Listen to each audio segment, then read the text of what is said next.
बंदी छोड़ सतगुरु रामपाल जी परमेश्वर जी की जय हो। भाइयों और बहनों, धरती ऊपर स्वर्ग इस पुस्तक पर वीडियो बनाने की श्रृंखला जारी है। इसी श्रृंखला में आज हमारा ये तीसरे नंबर का वीडियो है।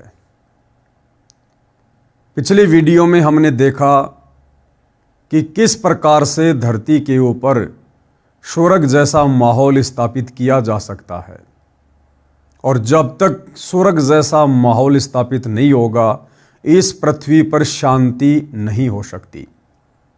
समय समय पर लाखों लोगों ने प्रयास किया लेकिन वे सफल नहीं हो पाए। लाखों राजाओं ने इस पृथ्वी पर राज्य किया। उन्होंने भी कोशिशें की कि युद्ध के द्वारा, लड़ाई झगड़ों के द्वारा अत्याचारी लोगों को समाप्त कर दिया जाए, तो हो सकता है धरती पर स्वर्ग जैसा माहौल बन जाए। लेकिन लड़ाई झगड़े से, युद्ध से कभी भी शांति स्थापित नहीं हो सकती। उल्टा हाहाकार मच जाता है। उन राजाओं के प्रयत्नों से भी पृथ्वी पर स्वर्ग जैसा माहौल स्थापित नहीं हो पाया। उसके बाद अवतारों ने कोशिश की, पीर पैगंबरों ने कोशिश की। त्रेता युग में राम रावण युद्ध हुआ। रामचंद्र जी ने लाखों करोड़ों राक्षसों का वध किया। सोचा था अब ये पृथ्वी राक्षसों के अत्याचार से मुक्त हो जाएगी और शांति की स्थापना हो जाएगी, परंतु उनका वो प्रयास असफल रहा, क्योंकि लड़ाई झगड़े से कभी भी शांति स्थापित नहीं हो सकती। राम रावण युद्ध में करोड़ों लोग मारे गए, करोड़ों की संख्या में औरतें विधवा हुई, कई करोड़ों की संख्या में बच्चे अनाथ हुए, यतीम हुए। उनके सामने रोजी रोटी की समस्या पैदा हुई। बहुत सी माता बहनें अन्य लोगों की हवस का शिकार हुई, लेकिन शांति स्थापित नहीं हुई। उसके बाद द्वापर युग के अंत में महाभारत युद्ध हुआ। धर्म अधर्म की लड़ाई हुई। श्री कृष्ण जी ने सोचा था कि धरती पर शांति की स्थापना होगी, परंतु नहीं हुई। उस शांति स्थापना के चक्कर में जो युद्ध के माध्यम से, लड़ाई के माध्यम से श्री कृष्ण जी सोच रहे थे, खुद श्री कृष्ण जी का यादव कुल समाप्त हो गया। उनके खुद के बेटा बेटी, भाई बंधु, रिश्तेदार, पत्नियां, यहां तक कि खुद श्री कृष्ण जी भी समाप्त हो गए, परंतु शांति की स्थापना नहीं हो पाई। धरती पर स्वर्ग जैसा माहौल स्थापित नहीं हो पाया, क्योंकि लड़ाई झगड़ा, युद्ध शांति स्थापित करने का जरिया नहीं है। धरती पर स्वर्ग जैसा माहौल कब बनेगा, कैसे बनेगा? भाइयों और बहनों, इसकी जानकारी हमें ये पुस्तक दे रही है जिसका नाम है धरती ऊपर स्वर्ग। जब तक हम सत्संगी नहीं बनेंगे, घर घर में सत्संग नहीं होगा, जब तक हम अध्यात्म से नहीं जुड़ेंगे, हम पूर्ण तत्वदर्शी संत की शरण में आकर शास्त्र अनुकूल सत भक्ति नहीं करेंगे, तब तक भाइयों और बहनों धरती पर स्वर्ग जैसा माहौल स्थापित नहीं हो सकता। सतयुग, त्रेता, द्वापर और कलयुग लगभग 5,500 वर्ष बीत चुका है। शांति की बजाय उल्टी अशांति पैदा होती जा रही है। लेकिन अब इस समय, जिसको भक्ति युग कहते हैं, कलयुग की बिचली पीढ़ी का समय, इस समय भाइयों और बहनों अध्यात्म के बलबूते पर, शास्त्र अनुकूल सत भक्ति के बलबूते पर, सतगुरु रामपाल जी के अथक प्रयासों से, उनके आशीर्वाद से अब ये धरती स्वर्ग समान बनेगी। अब इस धरती पर हजारों वर्षों के लिए सतयुग जैसा माहौल कायम होगा। भारत विश्व गुरु बनेगा, भारत धर्म गुरु बनेगा। घर घर में भक्ति होगी, घर घर में धार्मिक अनुष्ठान होंगे। इंसान नेक नीति और ईमानदारी से अपना जीवन यापन करेंगे। अब यह धरती स्वर्ग समान बनेगी। तो इस पुस्तक के ऊपर 2 वीडियो बन चुके हैं। आज हमारा तीसरे नंबर का वीडियो है। आगे ये पुस्तक हमें क्या कुछ विशेष जानकारी दे रही है। धरती ऊपर स्वर्ग कैसे बना। हमारे नियम यानी सतगुरु रामपाल जी से उपदेश लेने के बाद उनके भक्तों के लिए जो आवश्यक नियम होते हैं, मर्यादाएं होती हैं, जिनका अंतिम श्वास तक पालन करना होता है, वो क्या कुछ है।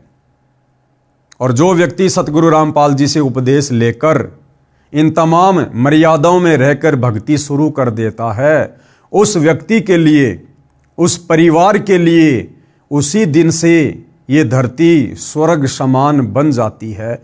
वो परिवार एक प्रकार से ऋषि परिवार बन जाता है, देव परिवार बन जाता है। किसी नशीले पदार्थ का सेवन नहीं करते, यानी किसी प्रकार का नशा नहीं करते। अगर धरती को स्वर्ग समान बनाना है तो ये पहला नियम है, आपने नशे को त्यागना पड़ेगा। मीठी सुपारी से लेकर बड़े से बड़ा नशा, जिसकी आज दुनिया आदी हो चुकी है अध्यात्म के अभाव के कारण, सच्चे सतगुरु की सुसंगति के अभाव के कारण। तमाम प्रकार के नशे, बीड़ी, गुटखा, जर्दा, पान मसाला, तमाकू, शराब, बियर, भांग, धतूरा, अफीम, गांजा, हुला सूंघना, जितने भी प्रकार के नशे वर्तमान में दुनिया कर रही है, आपने नशा करने वालों का सहयोग भी नहीं करना है। तब जाकर आपका परिवार, आपका गांव, आपका समाज धीरे धीरे स्वर्ग जैसे माहौल की तरफ बढ़ेगा। ये पहला नियम है। नंबर 2, तंबाकू का सेवन नहीं करते। सतगुरु रामपाल जी के भगत तंबाकू का बिल्कुल भी प्रयोग नहीं करते। तंबाकू चाहे किसी भी रूप में क्यों ना हो, चाहे हुक्के के रूप में, चाहे सिगरेट के रूप में, चाहे बीड़ी के रूप में, चाहे जर्दे के रूप में। सतगुरु रामपाल जी से उपदेश लेने के बाद उनके फॉलोअर तंबाकू का बिल्कुल भी सेवन नहीं करते हैं। नंबर 3, दहेज नहीं देते हैं, वह ना लेते हैं। शादी विवाह में दहेज के नाम पर ना ही तो हम 1 रुपया देते हैं और ना 1 रुपया लड़की वाले से लेते हैं।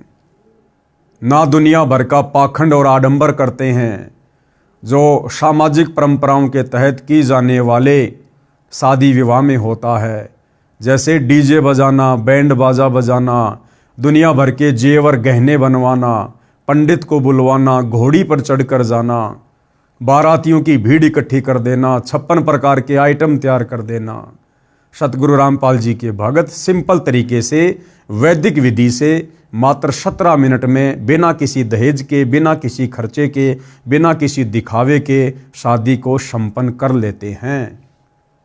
नंबर 4, विवाह में 1 पैसा भी खर्च नहीं करते हैं। नंबर 5, चोरी, ठगी, जारी यानी पर स्त्री गमन से डरते हैं। परमात्मा कहते हैं, पर नारी को देखिए बहन बेटी के भाव, कहे कबीर काम नाश का यही सहज उपाव। जिस प्रकार हम एक परिवार में रहते हैं, हमारी बहन होती है, हमारी माँ होती है, और हमारे अंदर हमारी बहन, बेटी या माँ के प्रति किसी प्रकार से कोई गंदी नज़र नहीं होती है। इसी प्रकार यदि धरती पर स्वर्ग जैसा माहौल स्थापित करना है तो हमने पर स्त्री को उम्र के अनुसार बहन, बेटी या माँ की दृष्टि से देखना पड़ेगा। उनके साथ वैसा ही व्यवहार करना पड़ेगा, उनके प्रति वैसी सोच रखनी पड़ेगी जैसी हम अपने घर में अपनी बहन, बेटी और माँ के प्रति रखते हैं। तब धीरे धीरे पृथ्वी पर स्वर्ग जैसा माहौल स्थापित होगा। ना रिश्वत लेते हैं ना देते हैं, ना रिश्वत लेते हैं ना देते हैं, अर्थात ना ही तो गलत काम करेंगे और ना गलत कार्य करने में किसी को सहयोग देंगे। नंबर 6, परमात्मा का नाम जपते हैं। गीता अध्याय 16 श्लोक नंबर 23, उसमें गीता बोलने वाला भगवान कह रहा कि अर्जुन, शास्त्र विधि को त्याग कर मनमाना आचरण जो लोग करते हैं, यानी मनमानी भक्ति करते हैं, मनमाने नाम मंत्रों का जाप करते हैं, उनको किसी प्रकार से कोई सुख प्राप्त नहीं हो सकता, कोई रिद्धि सिद्धि की प्राप्ति नहीं हो सकती, उनका मोक्ष नहीं हो सकता। तो सतगुरु रामपाल जी से उपदेश लेने के बाद हम जितने भी उनके फॉलोअर हैं, हम शास्त्र विधि को त्याग कर मनमाना आचरण नहीं करते, बल्कि शास्त्र अनुकूल भक्ति और धर्म कर्म करते हैं, जिससे हमें शीघ्र उस भक्ति का लाभ मिलता है। नंबर 7, धार्मिक अनुष्ठान गुरु जी की आज्ञा में रहकर करते हैं। जितने भी धार्मिक अनुष्ठान हैं जो वर्तमान में पूरी दुनिया मनमुखी रूप से कर रही है, हमारे आचार्य शंकराचार्य धर्म गुरु भी मनमाने तरीके से अपने स्वार्थ के लिए, चंद पैसों के लिए धार्मिक अनुष्ठान शास्त्र विधि को त्याग कर करवा रहे हैं, जिसके चलते इंसान को वर्तमान भक्ति का, वर्तमान धार्मिक अनुष्ठानों का कोई लाभ प्राप्त नहीं होता है। लेकिन सतगुरु रामपाल जी के भक्ति मार्ग में आने के बाद हम शास्त्र अनुकूल धर्म कर्म ही करते हैं, जिससे हमें तुरंत लाभ मिलता है। ऐसे धरती ऊपर स्वर्ग बना है, कलयुग में सतयुग बनेगा। इस प्रकार से भाइयों और बहनों धीरे धीरे धीरे धीरे शास्त्र अनुकूल सत भक्ति और पांचों यज्ञ, एक यज्ञ है ज्ञान की, दूजी यज्ञ है ध्यान, तीजी यज्ञ है हवन की, चौथी यज्ञ प्रणाम और पांचवी यज्ञ है धर्म की। ये 5 यज्ञ वर्तमान में पूरी पृथ्वी पर केवल सतगुरु रामपाल जी के द्वारा अपने शिष्यों को प्रदान की जाती है। त्रिकाल संध्या पूरी पृथ्वी पर सतगुरु रामपाल जी के द्वारा केवल अपने शिष्यों को दी गई है, और इस विधि विधान अनुसार ये भक्ति इस पूरी पृथ्वी पर केवल सतगुरु रामपाल जी के भगत ही कर रहे हैं। और जिस दिन ये त्रिकाल संध्या, पांचों यज्ञ, शास्त्र अनुकूल सत भक्ति इस पृथ्वी पर घर घर में शुरू हो जाएगी, उस दिन भाइयों और बहनों ऑटोमेटिक धरती पर सतयुग जैसा माहौल हो जाएगा, स्वर्ग जैसा माहौल हो जाएगा। बाकी बातें बनाने से, सरकारों के द्वारा बड़े कड़े कड़े नियम लागू कर देने से, सख्ताई करने से कभी भी धरती के ऊपर स्वर्ग नहीं बन सकता, उल्टी अशांति होगी, हाहाकार मचेगा। सरकार यदि अपराध को रोकने का एक कड़ा कानून बनाएगी, अपराधी लोग 10 नए तरीके और अपराध को बढ़ाने के निकाल लेंगे। ये चूहा बिल्ली का खेल हमेशा बना रहेगा, कभी भी शांति स्थापित नहीं हो पाएगी। तो जितना जल्दी हो सके आप भाई बहन सतगुरु रामपाल जी के प्रवचन, उनके सत्संग जेब से मोबाइल निकालकर यूट्यूब पर देखना शुरू कीजिए। जब तक आप स्वयं नहीं बदलेंगे, आपके विचार नहीं बदलेंगे, जब तक आप खुद शास्त्र अनुकूल सत भक्ति पर नहीं लगेंगे, आपके बच्चे कैसे सुधरेंगे, आपका परिवार कैसे सुधरेगा। और जब आपके बच्चे सुधरेंगे, आपका परिवार सुधरेगा, तो आपको देखकर आपके आड़ोसी पाड़ोसी सुधरेंगे, पूरा गांव सुधरेगा। ऐसे एक दिन पूरी पृथ्वी पर यह स्वर्ग जैसा माहौल ऑटोमेटिक उत्पन्न होगा। आगे क्या कह रहे हैं, एक बुद्धिजीवी व्यक्ति ने हमारी व्यवस्था को ठीक से समझा तो बोला। यानी सतगुरु रामपाल जी कह रहे हैं कि एक पढ़ा लिखा बुद्धिजीवी व्यक्ति, उसने जब हमारे इस कबीर पंथ की मर्यादाओं को, नियमों को, भक्ति को अच्छे से समझा, तो उसके बाद उस व्यक्ति के क्या विचार थे। न तो तुम शराब पीते, ना बीड़ी सिगरेट हुक्का पीते, ना दहेज लेते ना देते, तुम जो कमाते हो वह सारी बचत है। जो संत रामपाल जी से दीक्षा ले लेता है, उसके तो यूं समझो एक लड़का नौकरी लग गया, इतनी बचत हो जाती है। सही कहा उस व्यक्ति ने।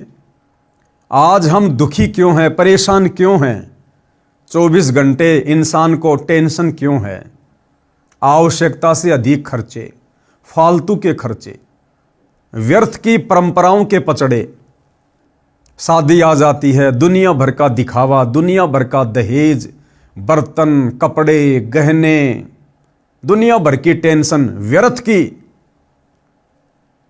उसके बाद नशे, कोई बीड़ी पीता है, कोई शराब पीता है, कोई मांस खाता है, दुनिया भर के खर्चे। लेकिन जब हम सतगुरु रामपाल जी की शरण में आ जाते हैं, उसके बाद हमें पता चलता है कि शास्त्र अनुकूल कर्म क्या है, शास्त्र अनुकूल धार्मिक और सामाजिक कर्म क्या हैं। हम कोई किसी प्रकार का त्योहार नहीं मनाते, ना होली, ना दिवाली, ना मकर संक्रांति, ना क्रिसमस, ना ईद, कुछ भी नहीं, जो कि खर्चों का कारण है। हम शादी विवाह में दुनिया वालों की तरह फालतू में दिखावा नहीं करते, आडंबर नहीं करते, ढोंग नहीं करते। सिंपल तरीके से 1 रुपया भी नहीं लगता और शादी हो जाती है मात्र 17 मिनट में। संत रामपाल जी के भगत किसी प्रकार का कोई नशा नहीं करते। कभी आजमाना हो तो आजमा के देख लेना।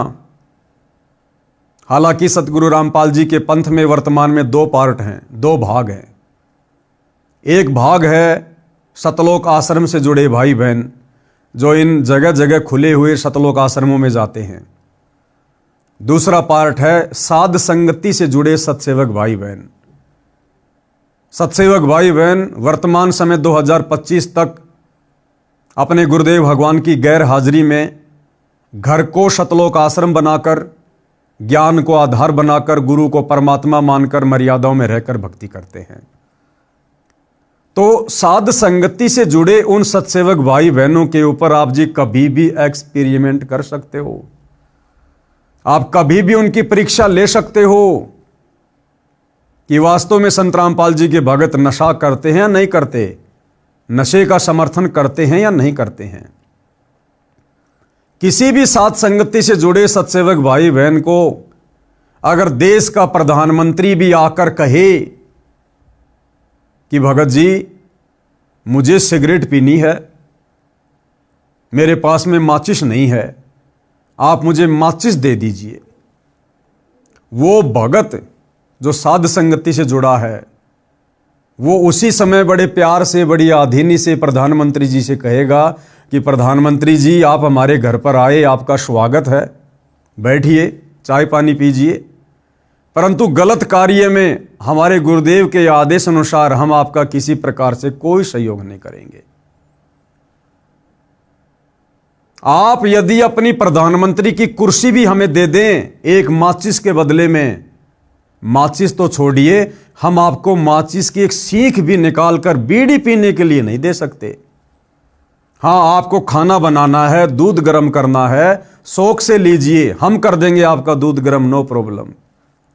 परंतु बुराइयों में सहयोग के लिए हम आपका 1% भी सहयोग नहीं करेंगे। आप चाहे देश के प्रधानमंत्री हो, चाहे देवताओं के प्रधानमंत्री हो, हमारे लिए हमारे गुरुदेव भगवान के नियम सर्वोपरि हैं। हमारे गुरुदेव भगवान का भक्ति विधान सर्वोपरि है। जिस संविधान से पूरी सृष्टि चल रही है, हम उस संविधान को फॉलो करेंगे। और सतलोक आश्रमों से जुड़े भाई बहन, उनकी गारंटी हम इसलिए नहीं दे सकते क्योंकि वो लोग नशे का समर्थन करते हैं। कुछ दिन पहले मैंने एक वीडियो बनाया था हुक्के के ऊपर कि ये जितनी भी खाप पंचायतें हैं जो सतगुरु रामपाल जी की फोटो का सम्मान कर रही हैं, इन लोगों को हक नहीं है ये लोग सतगुरु रामपाल जी की फोटो को छुएं, क्योंकि ये सारे लोग तंबाकू सेवन करते हैं, हुक्का पीते हैं, बीड़ी पीते हैं, शराब पीते हैं। और ऐसा व्यक्ति सतगुरु रामपाल जी की छवि को हाथ लगाने का अधिकारी नहीं है। उस बात को लेकर खाप पंचायत के प्रधानों ने और सतलोक आश्रम वालों ने, जो मुख्य मुख्य लोग हैं इन आश्रमों के, इन्होंने एक प्रेस कॉन्फ्रेंस की, एक मीटिंग बुलाई और उन पंचायतों के प्रधानों के साथ बैठकर जो प्रधान मुझ पवन दास के खिलाफ हुक्के को लेकर, तमाकू को लेकर एक्शन लेने की बात कह रहे थे, मुकदमा करने की बात कह रहे थे, ये पवन दास तो हुक्के को गलत बताता है, हुक्का पीने वाले ढेड होते हैं, नीच होते हैं, इसने हमारी बेइज्जती की है। ये सतलोक आश्रम के मुख्य व्यक्ति, सतलोक आश्रम का मीडिया प्रभारी डॉक्टर चांद राठी, हरियाणा का स्टेट कोऑर्डिनेटर अमन गोदारा, सतलोक आश्रम में रहने वाला विकास सिंहपुरिया, लाखन माजरा से राजवीर सैनी, ये तमाम लोग वहां बैठकर उन ग्राम पंचायत वाले प्रधानों का हुक्के को लेकर समर्थन कर रहे थे। इसलिए इन सतलोक आश्रम वालों की गारंटी हम नहीं दे सकते। ये कब पीछे हट जाएं, कब ये अपने वचन से हट जाएं, कब ये कौन सी मर्यादा तोड़ दें, इनका कोई भरोसा नहीं है। लेकिन साध संगति से जुड़े हुए सत्सेवक भाई बहनों की हम गारंटी देते हैं। हम भाई बहन कभी सौपन में भी अपने गुरुदेव भगवान की मर्यादाओं को लांघ कर ऐसा कोई भी कार्य करने का दुस्साहस नहीं कर सकते जिससे हमारे गुरुदेव भगवान नाराज हों। तो भाई और बहनों, इस प्रकार से जब हम सतगुरु रामपाल जी से उपदेश लेकर शास्त्र अनुकूल सत भक्ति करेंगे, मर्यादाओं पर दृढ़ रहेंगे, तब एक दिन स्वतः इस पृथ्वी पर स्वर्ग जैसा माहौल ऑटोमेटिक स्थापित हो जाएगा। बाकी बातें करने से नहीं होगा। तो उस भाई ने कहा कि संत रामपाल जी के जो भगत हैं और जिस प्रकार से वो लोग इन बुराइयों से दूर हैं, आडंबरों से दूर हैं, पाखंडों से दूर हैं, नशे से दूर हैं, व्यर्थ के खर्चों से दूर हैं, तो उनके घर में तो समझो एक व्यक्ति नौकरी लगा हुआ है। यानी इन फालतू की परंपराओं पर, नशे आदि पर व्यक्ति ज्यादा भी नहीं तो कम से कम 15-20 हजार रुपया महीने में खर्च कर देता है। साल का लाखों रुपया खर्च कर देता है। और इतना पैसा तो घर में वो व्यक्ति कमाता है जो नौकरी कर रहा हो। तो सतगुरु रामपाल जी के भक्तों के घरों में जो भगत उनके नियमों पर चलते हैं और नियमों पर चलने के चलते उनको जो बचत हो जाती है, समझो एक व्यक्ति उस घर में सरकारी नौकरी लगा हुआ है। इस भाई का यह कहने का मतलब है, जो संत रामपाल जी से दीक्षा ले लेता है उसको तो यूं समझो एक लड़का नौकरी लग गया, इतनी बचत हो जाती है। मेरा एक बुआ का लड़का है, वह महीने के 60,000 रुपये सैलरी लेता है, सरकारी नौकरी है। शराब सिगरेट पीकर घर का नाश कर रखा था। मैं एक दिन सुबह सुबह उनके घर गया, वह तो नौकरी पर गया था, कहीं पीकर पड़ गया, आया ही नहीं घर।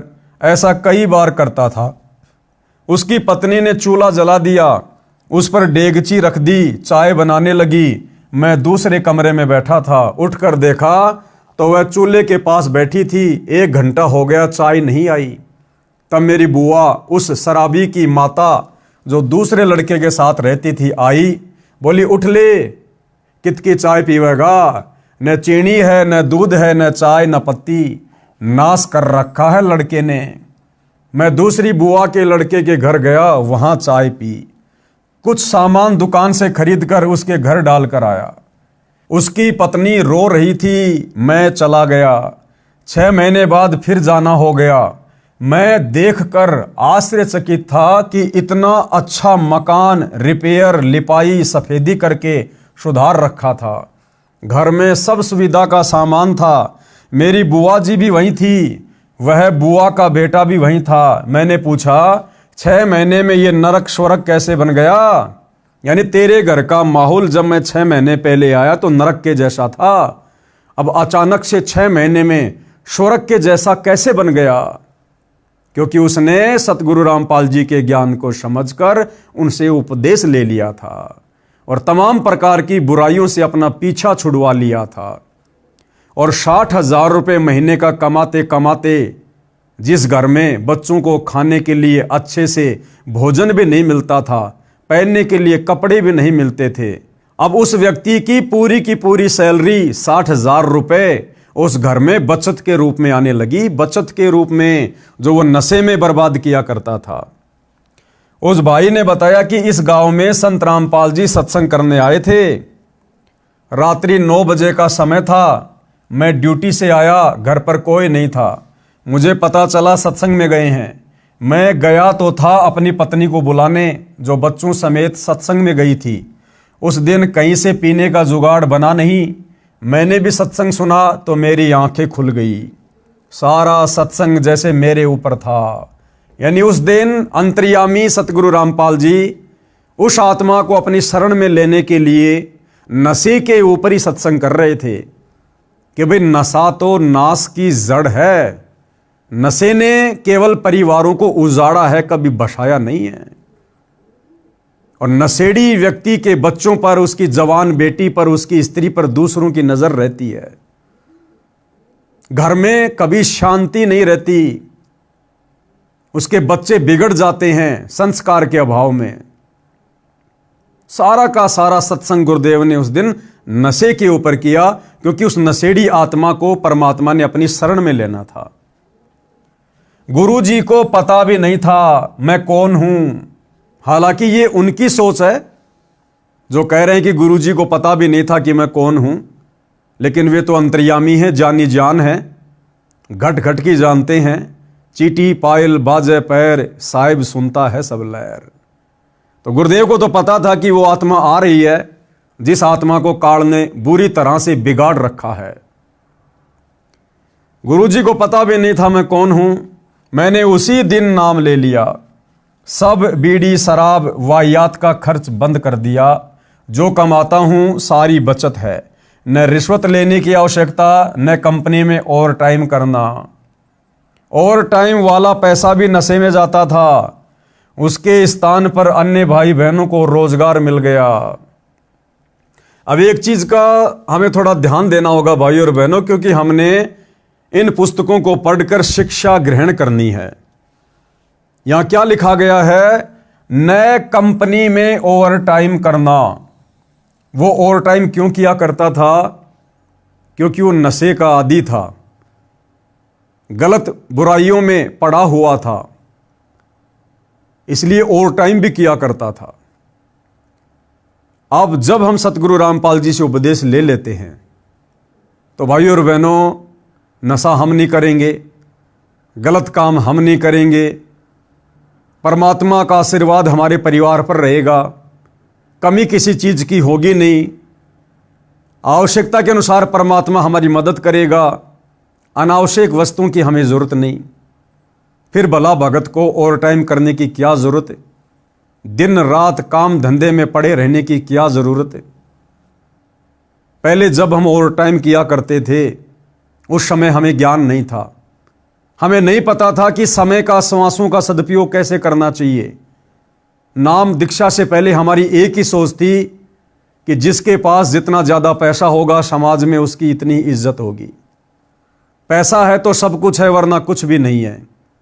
लेकिन उपदेश लेने के बाद हमें पता चला कि जिसके घर में भक्ति है तो सब कुछ है, जिसके परिवार पर सतगुरु का आशीर्वाद है तो सब कुछ है, जिसके पास सतगुरु का सतनाम है, नाम है, शरण है, तो समझो दुनिया का सबसे बड़ा धन उसके पास है।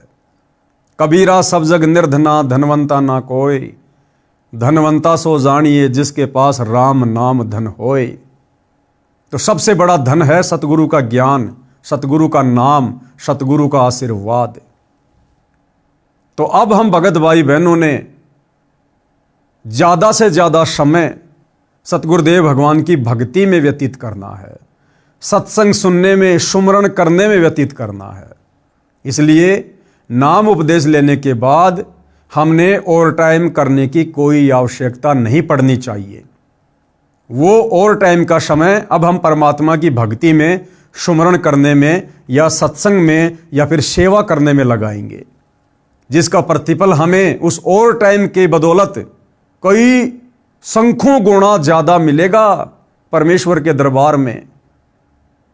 क्योंकि नाम उपदेश लेने के बाद हमारा एक अकाउंट खुल जाता है, भक्ति वाला अकाउंट है। हम जो भी दान धर्म सुमरण सत्संग सुनते हैं, अच्छे कर्म करते हैं, धार्मिक अनुष्ठान करते हैं, हमारे भक्ति वाले खाते में वो हमारा भक्ति धन सूक्ष्म रूप में जमा होता रहता है। आप और हमें उसकी भनक भी नहीं है, लेकिन परमात्मा का सिस्टम ऑटोमेटिक है, ऑटोमेटिक सिस्टम है हमारा। जिस प्रकार हम किसी फैक्ट्री में काम करते हैं और हम जितना काम करेंगे, जितना ओवर टाइम करेंगे, या जिस दिन हम फैक्ट्री में नहीं आएंगे वो सारा का सारा जो कैलकुलेशन होता है ऑटोमेटिक जुड़कर और महीने में हमारी सैलरी बन जाती है और उसी हिसाब से फिर उसको महीने में सैलरी मिलती है। तो ये भक्ति रूपी अकाउंट जो सतगुरुदेव ने सूक्ष्म रूप से खोल रखा है, ये ऑटोमेटिक हम जैसा भी करेंगे, जैसे भी हमारे भाव होंगे, श्रद्धा होगी, दान धर्म की रुचि होगी, सत्संग सुनते हैं, सुमरण करते हैं, पांचों यज्ञ करते हैं, ऑटोमेटिक हमारा भक्ति धन सूक्ष्म अकाउंट में ऐड होता रहता है जो हमें दिखाई नहीं देता। जिस प्रकार एक मोबाइल से दूसरे मोबाइल में लाखों करोड़ों रुपया सेकंडों में ट्रांजैक्शन हो जाता है, लेकिन एक मोबाइल से दूसरे मोबाइल में जाते हुए वो पैसा नहीं दिखाई देता। इसी प्रकार जो भी हम भक्ति मार्ग पर करते हैं ऑटोमेटिक हमारी भक्ति वाले खाते में वो जमा होता रहता है। तो सतगुरु रामपाल जी के भक्तों ने उपदेश लेने के बाद ओवर टाइम के चक्कर में नहीं पड़ना चाहिए। ओवर टाइम वाला पैसा भी नशे में जाता था, उसके स्थान पर अन्य भाई बहनों को रोजगार मिल गया, ऋषि जैसा जीवन बन गया। मैं बोला कि खर्च करने की जगह ही नहीं बचती, सब बकवास छूट जाती है। मेरी बुआ के बेटे का घर नरक से स्वर्ग बना मेरी आंखों के सामने है। तो इस प्रकार से भाई और बहनों पृथ्वी का माहौल बदलता है और बदल रहा है। लड़ाई झगड़ों से, युद्ध से, मारकाट से, सख्त कानून बना देने से हम कभी भी धरती को स्वर्ग समान नहीं बना सकते। जब तक हमारी सोच नहीं बदलेगी, हमारे विचार नहीं बदलेंगे, जब तक हम पाप करने से नहीं डरेंगे, बुराइयों से नहीं डरेंगे, तब तक धरती स्वर्ग समान नहीं बन सकती। और ये सब कुछ होगा सत्संग सुनने से, सच्चे सतगुरु की शरण में आकर सत भक्ति करने से, उनके आशीर्वाद से सब कुछ परिवर्तन होगा। केवल कड़े कड़े नियम बना देने से, सरकारों के द्वारा शक्ति कर देने से कभी भी पृथ्वी पर स्वर्ग जैसा माहौल नहीं बनता। प्रश्न फिर आगे किसी ने प्रश्न किया, आप श्रृंगार करना भी बंद करते हो, आभूषण तो स्त्री की शोभा होती है, इज्जतदार व धनवान के घर की बहू बेटी की तो इसी से गरिमा बनती है, ये आपका असूल यानी नियम कुछ जचा नहीं। क्या सवाल किया कि जी आपके मार्ग में, आपके पंथ में जो भगत उपदेश ले लेता है, उसके बाद आपके नियम अनुसार वो माता बहनें सोने चांदी के या आर्टिफिशियल नकली किसी प्रकार के गहने नहीं पहनती हैं। जो पुरुष भगत होते हैं वो कोई भी सोने चांदी की चैन या सोने चांदी की अंगूठी वगैरह कुछ नहीं पहनते हैं, ना कोई तड़कीले भड़कीले छोटे छाटे कपड़े पहनते हैं, ना कोई जींस वगैरह पहनते हैं, ना कोई टाइट टी शर्ट पहनते हैं।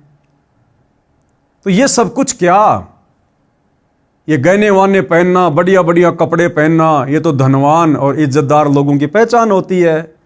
तो आपका ये नियम हमें कुछ समझ में नहीं आया।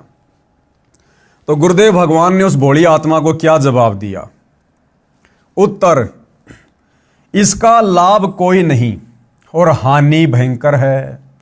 हम शास्त्रों को आधार मानकर अपनी सब क्रिया करते हैं, जैसे पूर्व में भी बताया था। और सुनो, अब गुरुदेव महाभारत की कथा सुनाकर उस नादान व्यक्ति की शंका का समाधान कर रहे हैं कि भाई ये सोना क्या है, ये सोने चांदी के गहने क्या हैं, और सोने चांदी के गहने आप और हमने धारण क्यों नहीं करने चाहिए। इसका एक शास्त्रीय रीजन है, महाभारत का प्रकरण है, राजा परीक्षित से जुड़ी हुई कथा है। और इस कथा से उन तमाम भगत भाई बहनों ने भी शिक्षा लेनी है। और इस कथा को सुनकर आज से ही किसी भी प्रकार के गहने, चाहे सोने के हों, चांदी के हों, आर्टिफिशियल हों, पहनने छोड़ देने हैं। यदि आपने अपनी भक्ति सफल करनी है, यदि आपने इसी कलयुग की पिछली पीढ़ी में सतगुरु के रहते सहते मोक्ष प्राप्त करना है तो सोना क्यों नहीं पहनना चाहिए। महाभारत में कथा है जो इस प्रकार है। राजा परीक्षित के समय उसके राज्य में बहुत सारी अप्रिय घटनाएं घटित होने लगी। राजा ने ज्योतिषियों से कारण जाना, उन्होंने बताया कि कलयुग की शुरुआत हो चुकी है, यह कलयुग के कारण हो रहा है। राजा ने पंडितों से समाधान पूछा तो बताया, हम कलयुग को कील देंगे यानी बांध देंगे, हम उसका अनुष्ठान जानते हैं। राजा परीक्षित ने सब सामग्री मंगाकर कलयुग को समाप्त करने के मकसद से एक अनुष्ठान करवाया। कलयुग परेशान हो गया। राजा परीक्षित से हाथ जोड़कर अपनी जिंदगी की भीख मांगी, कहा मुझे भी कहीं जगह दे दो। राजा परीक्षित ने उसको इस शर्त पर छोड़ा कि तू इन इन स्थानों पर रहना। जब कलयुग का प्रभाव द्वापर युग के अंत में बहुत ज्यादा बढ़ने लगा तो राजा परीक्षित ने अपने धर्मगुरुओं से, ऋषि मुनियों से इसका समाधान चाहा। तो ऋषि मुनियों ने कहा, जी चाहे कितनी बड़ी आपत्ति हो, कितनी बड़ी समस्या हो, भक्ति से दूर होती है। और काल के साथ तो कोई लड़ाई झगड़ा भी नहीं किया जा सकता कि हम उसको तीर से मार देंगे, तलवारों से काट देंगे। तो भक्ति ही एकमात्र विकल्प है, सबसे बड़ा अस्त्र है, शस्त्र है किसी भी बुराई का अंत करने का, किसी पर भी विजय प्राप्त करने का। तो ऋषि मुनियों ने कहा कि महाराज जी धार्मिक अनुष्ठान करवाओ, धार्मिक अनुष्ठान से वो काल बंध जाएगा, विवश हो जाएगा, निष्क्रिय हो जाएगा। और राजा परीक्षित ने ऐसा ही किया, धर्म कर्म बहुत तेज कर दिया, सबसे करवाना शुरू करवा दिया। उसके बाद वो कलयुग दुखी हो गया और कलयुग ने हाथ जोड़कर राजा परीक्षित से कहा कि महाराज मुझे भी तो कहीं रहने की जगह दो, क्योंकि ये कलयुग शुरू हो रहा है और इस कलयुग में मैंने धरती पर आना ही आना है। महाराज यदि आप इसी प्रकार से धार्मिक अनुष्ठान करवाते रहे तो मेरे लिए तो कहीं कोई जगह नहीं बचेगी, तो मुझे भी कहीं रहने की जगह दो। तो राजा परीक्षित ने उसे कहां कहां निवास करने की इजाजत दी, कलयुग यानी काल को। तो काल इस पृथ्वी पर किन किन जगहों पर निवास करता है, किन किन धातुओं में निवास करता है। सबसे पहला शराब सेवन करने वालों के पास। तो राजा परीक्षित ने क्या कहा कि हे कलयुग, हे काल, अगर तुझे मेरे राज्य में रहना है, इस पृथ्वी पर रहना है, तो तू कहां रह सकता है? जहां पर लोग शराब का सेवन करते हैं, जहां पर शराब बनाई जाती है, जिस घर में शराब का सेवन होता है, जो व्यक्ति शराब का सेवन करता है, तू वहां पर निवास कर सकता है। तो भाई और बहनों, जिस परिवार में कोई व्यक्ति शराब पीता है या शराब का ठेका है, शराब की फैक्ट्री है, वहां पर साक्षात काल बैठा हुआ। काल कभी भी कोई भी अप्रिय घटना उन जगहों पर घटित हो सकती है, क्योंकि शराब पीने के बाद इंसान मति भ्रष्ट हो जाता है, राक्षस हो जाता है इंसान। परमात्मा कहते हैं, मांस खाए वो ढेढ़ सब और मद पीवे सो नीच। मद यानी शराब, शराब पीने वाला नीच होता है। मांस खाए वो ढेढ़ सब और मद पीवे सो नीच, और कुल की दुर्मति पर हरे भाई राम कहे सो ऊंच। तो सबसे पहले काल कहां निवास करता है? शराब सेवन करने वालों के पास। इसलिए सतगुरु रामपाल जी का नियम है कि उनसे उपदेश लेने के बाद उनका कोई भी भगत खुद तो शराब पिएगा नहीं, शराब पीने वालों का सहयोग भी नहीं करेगा। ना शराब के लिए पैसा देना, ना किसी को शराब खरीद कर लाकर देना। ये नियम है सतगुरु रामपाल जी का। नंबर 2, जहां पर काल निवास करता है, स्वर्ण यानी गोल्ड यानी सोना। सोने में काल का निवास है। राजा परीक्षित ने कहा कि आप सोने में भी निवास कर सकते हो, आप गोल्ड में निवास कर सकते हो। तो सोने में किसका वास है? काल का। और काल भाई और बहनों कभी भी सद्बुद्धि नहीं आने देता। तो सतगुरु रामपाल जी के मार्ग में या अन्य जगत वाले भाई बहन माताएं, अगर उनके घर में सोना है, अगर वे सोने चांदी के आभूषण पहनती हैं, उनको कभी भी सद्बुद्धि नहीं आ सकती। अगर जगत वाला है तो कभी भी उसको सद्बुद्धि नहीं आएगी, उल्टे काम ही करेगा। और यदि सतगुरु रामपाल जी से उपदेश लेने के बाद कोई सोना चांदी पहनता है, अपने घर में रखता है, तो समझो अभी उसके घर में परमात्मा का वास नहीं है, भगत होने के बावजूद उसके घर में अभी काल का वास है, काल का वास।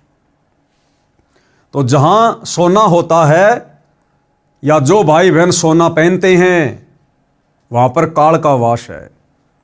और सतगुरु रामपाल जी ने अपने भक्तों को सख्त हिदायत दी हुई है कि सोना पहनना तो दूर, सोने को तो घर में भी नहीं रखना चाहिए। एक छोटा सा सत्संग आपको सतगुरु रामपाल जी के मुख कमल से सुना देते हैं, सुनिएगा। भक्ति बिना क्या होते हैं ये भरम रहा संसारे, रति कंचन पाया नहीं रावण चलती बारे। ओह, सर्व सोने की लंका थी, किसा को बद्दी था करके भक्ति सिद्धि प्राप्त रिद्धि प्राप्त करके, और सोने की लंका जैसे हम गारा की ईंट पका के और मकान बनाते हैं, वो सोने की ईंट बना के, छोटी छोटी ईंटें होती थी पहले, और उनसे सोने ही की वो गारा बना के और महल बनवा रखे थे उसने। इतना धनी था। और आप दौरे मुश्किल से 50-20 ग्राम 20 तोले सोना होगा थर, बुढ़ा बुढ़ा सेठ होगा जिस पर 20-30-40 तोले सोना हो गया। कहते वो रति नहीं लेके गए, ग्राम भी नहीं ले जा सका, तुम कहां ले जा सकोगे और के कला तोड़ दोगे 40 तोले सोने में। ये तो खाम खागा सर दर्द है। सोना तो घर में बना रखना चाहिए आपने, और ना इसको पहनना चाहिए। क्या फायदा कान में डाल लिया, कान नाक में डाल लिया, 36 पंगे कड़े बना लिए। परमात्मा ने इतना सुंदर शरीर दे रखे, इस पर आडंबर करने की कतई जरूरत नहीं। इसे भगवान रुष्ट होता है। भगवान की भक्ति करें, चाहे किसा भी शरीर है, काला है, गोरा है, जैसा भी मालिक ने दिया है, इसमें हम परमात्मा पा सकते हैं। इस काया का गर्व ना करियो के काला के गोरा रे, और बिना भजन कुछ काम नहीं आवे, चाहे एतर छड़को चारों हो रहा रे। तो पुणात्माओं धीरे धीरे, क्योंकि हम इतने इस सामाजिक माहौल में हम इतने गहरे चले गए कि वहां से वापस आना अपनी पटरी पे हमारे लिए कठिन हो रहा है। हम दलदल में धस गए। लेकिन परमात्मा का सहारा आपको एक क्रेन का काम करेगा।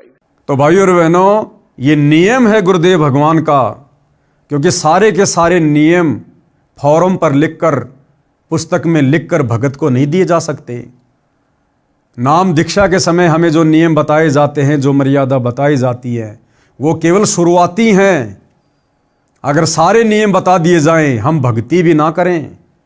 इसलिए हमारी छोटी बुद्धि को देखते हुए सतगुरु ने केवल भक्ति को शुरू करवाने के लिए छोटे मोटे नियम ही हमें दिए फॉर्म पर लिखकर। फिर सतगुरु ने बताया कि बच्चों, जब तुम सत्संग सुनोगे, सत्संग के माध्यम से फिर तुम्हें नियम और मर्यादाओं का पता चलेगा, और जब तुम तमाम प्रकार की नियम और मर्यादाओं को निभाओगे, तब तुम्हारी भक्ति सही प्रकार से सफल होगी। तो सतगुरु रामपाल जी के भक्तों ने यदि सफल करनी है भक्ति और प्राप्त करना है मोक्ष, तो भाई सोना चांदी पहनना तो दूर, सोना चांदी भगत के घर में भी नहीं रहना चाहिए। मान लीजिए कुछ माता बहनें ऐसी हैं जो अपने सास ससुर के पराधीन है, माता पिता के पराधीन है, अपने पति के पराधीन है, और वो कहती है कि हम सोना बेच नहीं सकते। कोई बात नहीं, अगर आपके घर के मुखिया, आपके सास ससुर, आपके पति अगर सोना बेचने नहीं देते हैं, तो कम से कम आपने तो सोना पहनना छोड़ना ही पड़ेगा। उसके लिए चाहे आपको सास ससुर की मार खानी पड़े, चाहे अपने पति की मार खानी पड़े। अगर गुरु वचन निभाना है, भक्ति सफल करनी है, तो भाई संघर्ष करना पड़ेगा। काल आपको इतनी आसानी से मर्यादाओं में रहकर भक्ति नहीं करने देगा। यदि आप सोना बेच नहीं सकती हैं, तो आपने सोने को पहनना छोड़ना पड़ेगा। और यदि आप परिवार की मुखिया हैं, आपके ऊपर किसी का कोई दबाव नहीं है, कोई प्रेशर नहीं है, तो ऐसे में ना आपने सोना पहनना है और ना आपने सोना अपने घर में रखना है। सोने को बेचकर आप परमात्मा की सेवा में लगा सकती हैं। सोने को बेचकर आप परिवार की आवश्यकता का सामान खरीद सकती हैं, बच्चों की स्कूल की फीस भर सकती हैं, उनके कपड़े ला सकती हैं, जो मर्जी वो पैसा फिर आप अपने घर में प्रयोग कीजिएगा, लेकिन सोना पहनना नहीं है। नंबर 3, जुआ खेल में जहां पर जुआ खेला जाता है वहां पर काल का प्रवेश है। इसलिए सतगुरु रामपाल जी के भक्ति मार्ग में जुआ तो छोड़ो, ताश खेलना, और यदि ताश कोई खेल रहा है उनके पास में खड़े होकर या बैठकर देखना भी सख्त मना है। ना जाने कब किस बात को लेकर उन काल प्रेरित लोगों में झगड़ा हो जाए, गाली गलोच हो जाए, किसी की मृत्यु हो जाए, और आप वहां बैठे थे, ताश देख रहे थे, आपको गवाह के रूप में पेश कर दिया जाएगा। इसलिए सतगुरु रामपाल जी के भक्तों ने, चाहे कोई जुआ खेल रहा है, चाहे कोई सट्टा लगा रहा है, चाहे कोई ताश खेल रहा है, आप और हमने खेलना तो बहुत दूर की बात है, हमने वहां बैठना भी नहीं है। यह सतगुरु का वचन है, वहां बैठने मात्र से सतगुरु का वचन टूटेगा, और सतगुरु का वचन टूट गया फिर हमारे पास में भला रह क्या गया। इतनी सावधानी हमने बरतनी है।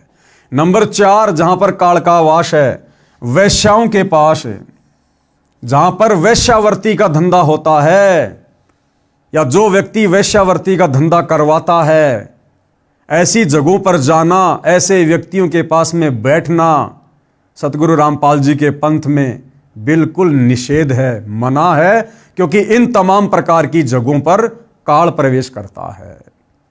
तो जो भाई ये कह रहा था ना कि सोना चांदी पहनना तो धनवान घरों की बहन बेटियों की गरिमा होती है, भाई चाहे सोना पहनो, चाहे चांदी पहनो, जो मर्जी पहनो, बहन पहनो, भाई पहनो, सतगुरु रामपाल जी किसी का हाथ पकड़ने वाले नहीं हैं, केवल समझा सकते हैं, बता सकते हैं, और फिर आने वाले समय में उसके जो दुष्परिणाम होंगे वो फिर आपने स्वयं ही भुगतने पड़ेंगे।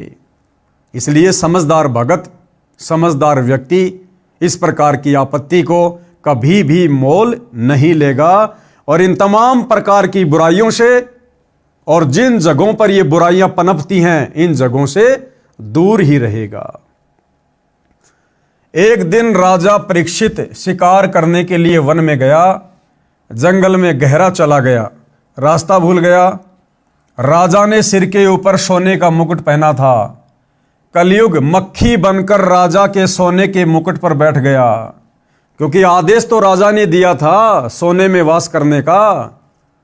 तो कलयुग यानी काल मक्खी बनकर राजा के सोने के मुकुट पर बैठ गया, और जैसे ही कलयुग बैठा राजा की बुद्धि भ्रष्ट हो गई, और राजा को क्या दुर्बुद्धि सूझी। एक ऋषि साधना कर रहा था, राजा ने आवाज लगाई कि ऋषि जी मैं मार्ग भूल गया हूं, मुझे मार्ग बता। ऋषि साधना में व्यस्त था, कोई उत्तर नहीं दिया। कई बार ऐसे ही कहा परंतु उत्तर नहीं मिला। कलयुग ने राजा की बुद्धि भ्रष्ट कर दी। राजा को अभिमान हुआ कि मैं राजा हूं और यह एक सामान्य व्यक्ति मेरा अनादर करके अपमान कर रहा है। अहंकार व्याप्त हो गया राजा परीक्षित में, जबकि राजा परीक्षित तो ऋषि मुनियों का, साधु संतों का बहुत ज्यादा आदर सत्कार किया करते थे, परंतु सोने के मुकुट में काल बैठ गया। चाहे सोने का मुकुट हो, चाहे सोने चांदी की अंगूठी हो, चाहे चैन हो, चाहे नाक का कांटा हो, चाहे कान की बाली हो, कुछ भी हो, चाहे 1 ग्राम हो, चाहे 1 किलो का मुकुट हो, सोना सोना ही है, चांदी चांदी ही है। आभूषण हमने धारण करने ही नहीं है। कलयुग के प्रभाववश होकर राजा ने एक मरा हुआ सर्प, जो उसने ऋषि की कुटिया की ओर आते समय कुटिया से थोड़ी दूरी पर देखा था, उसे तीर में टांग कर लाया, ऋषि जी के गले में मरा हुआ सांप डाल दिया और चला गया। उस ऋषि के बच्चे को, जो खेलने दूर ऋषि बच्चों के साथ गया हुआ था, बताया कि आपके पिताजी के गले में राजा परीक्षित ने मरा हुआ सांप डाला है। लड़का कुटिया पर आया और पिता के गले से सर्प उतारा और राजा परीक्षित को श्राप दे दिया कि राजा परीक्षित, तेरे को आज से 7 दिन बाद तक्षक सर्प डसेगा, तेरी मृत्यु हो जाए। 7 दिन के बाद राजा परीक्षित को तक्षक सर्प ने डसा और मृत्यु हो गई। इससे स्पष्ट है कि जिसके घर में वह शरीर पर सोना है उस पर कलयुग का दुष्प्रभाव रहता है, जो परेशानी का कारण बनता है। अब भाइयों और बहनों, ये कथाएं सतगुरु रामपाल जी महाराज कोई 1-2 वर्ष से नहीं सुना रहे। इस प्रकार की पुस्तकें लिख लिख कर समाज को और भगत समाज को शिक्षाएं 1 या 2 वर्षों से नहीं दे रहे।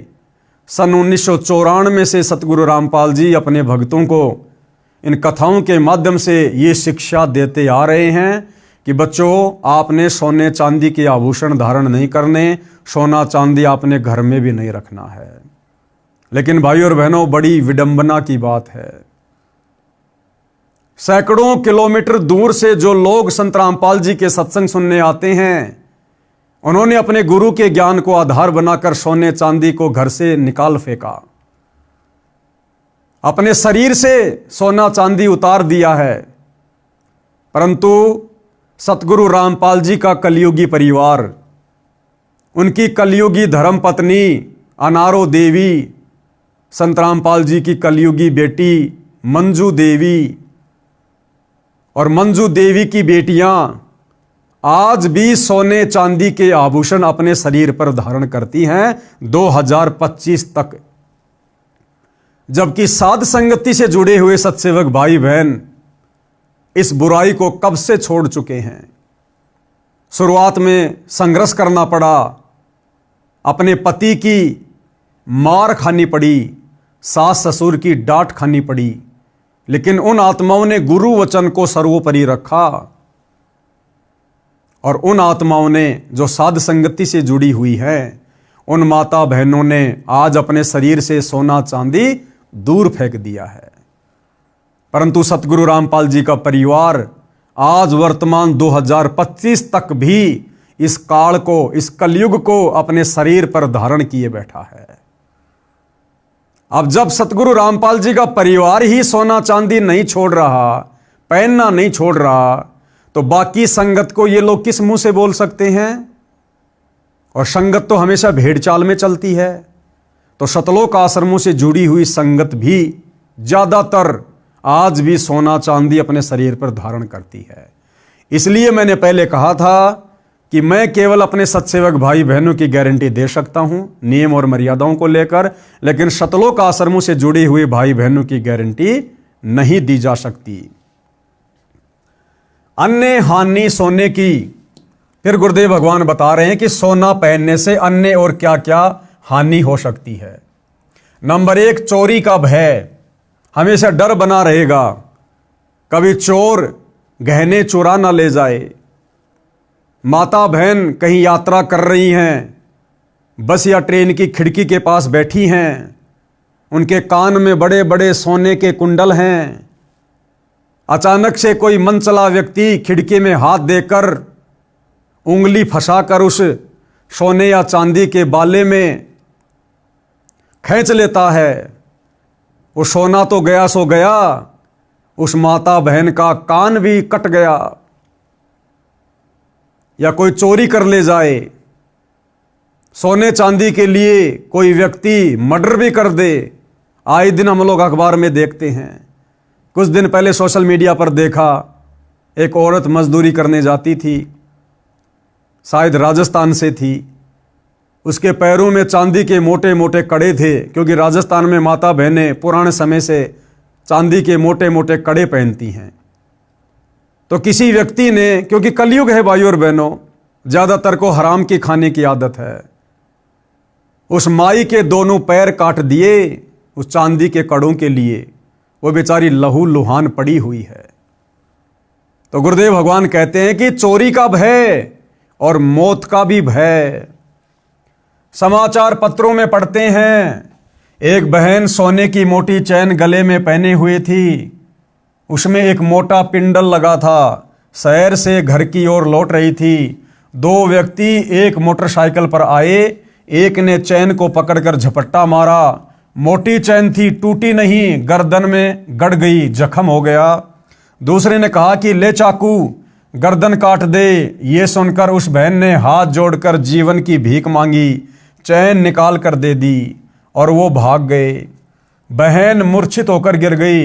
लोग इकट्ठे हो गए, अस्पताल में ले गए, इलाज करवाया, पुलिस बुलाई। जब वह बहन होश में आई तो चिल्लाई कि मारो मत मुझे, चैन निकाल लो। यानी उस समय तक भी वो सदमे में थी। जब होश में आई तो उसको लगा कि वो चैन छीनने वाले खड़े हैं। फिर अचेत हो गई। जब ठीक हुई तब सारी घटना बताई। कर लो दिखावा। बताओ ऐसी घटिया चीज का क्या दिखावा करें जिसको पहनने के चलते हमारी जान पर बनाए। इसलिए सतगुरु रामपाल जी अपने भक्तों को मना करते हैं कि भाई अगर आपने भक्ति करनी है, अगर आपने भगत बनकर रहना है तो आपने इस प्रकार की बकवादों से दूर होना पड़ेगा। हमें साधु की परिभाषा बताई गुरुदेव ने। साधु सो ही जो सीधा चाल है, सिंपल तरीके से रहना, कोई मान बढ़ाई नहीं, कोई दिखावा नहीं, कोई अहंकार नहीं। अब माता बहनें सोना पहन लेती हैं, कई भाई मोटी मोटी सोने की चैन पहन लेंगे, अंगूठियां पहन लेंगे कई सोने चांदी की। अब बताओ सोना चांदी कोई दूध दे रहा है क्या? केवल दिखावा। ये दिखावा मान बढ़ाई को पैदा करेगा, ये दिखावा अहंकार को पैदा करेगा। और जिस भगत के अंदर मान बढ़ाई है, अहंकार है, दिखावे वाली सोच है, उस भगत के निकट भगवान 1% भी नहीं है। वो भगत अभी भक्ति के निकट भी नहीं है। तो भाई या तो दिखावा कर लो या भक्ति कर लो, दो नावों में सवारी नहीं चल सकती। सोना जिसे धनवानों की बहु बेटियों की गरिमा बताकर नरक ढोते हैं, वही जान का झाड़ बन गई। गरिमा सड़क किनारे अचेत मिट्टी में पड़ी थी।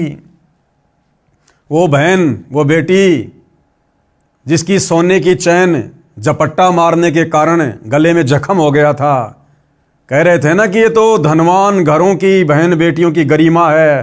तो गुरुदेव कहते हैं वो गरिमा अब रोड के किनारे मिट्टी में अचेत होके पड़ी हुई है। आदमी उठाकर अस्पताल में ले गए, नहीं तो गर्दन से रक्त निकलता रहता और मर जाती।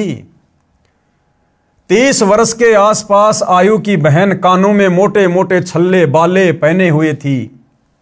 वे थे तो नकली परंतु असली लग रहे थे। वह ट्रेन के इंतजार में स्टेशन पर खड़ी थी। 2 झपट्टा मारों की नजर उस पर पड़ी थी। जब रेलगाड़ी आई, गाड़ी में चढ़ने वालों की भीड़ बन गई। वे दोनों उस खिड़की के पास आ गए जिसमें वह बहन चढ़ने के लिए खड़ी थी।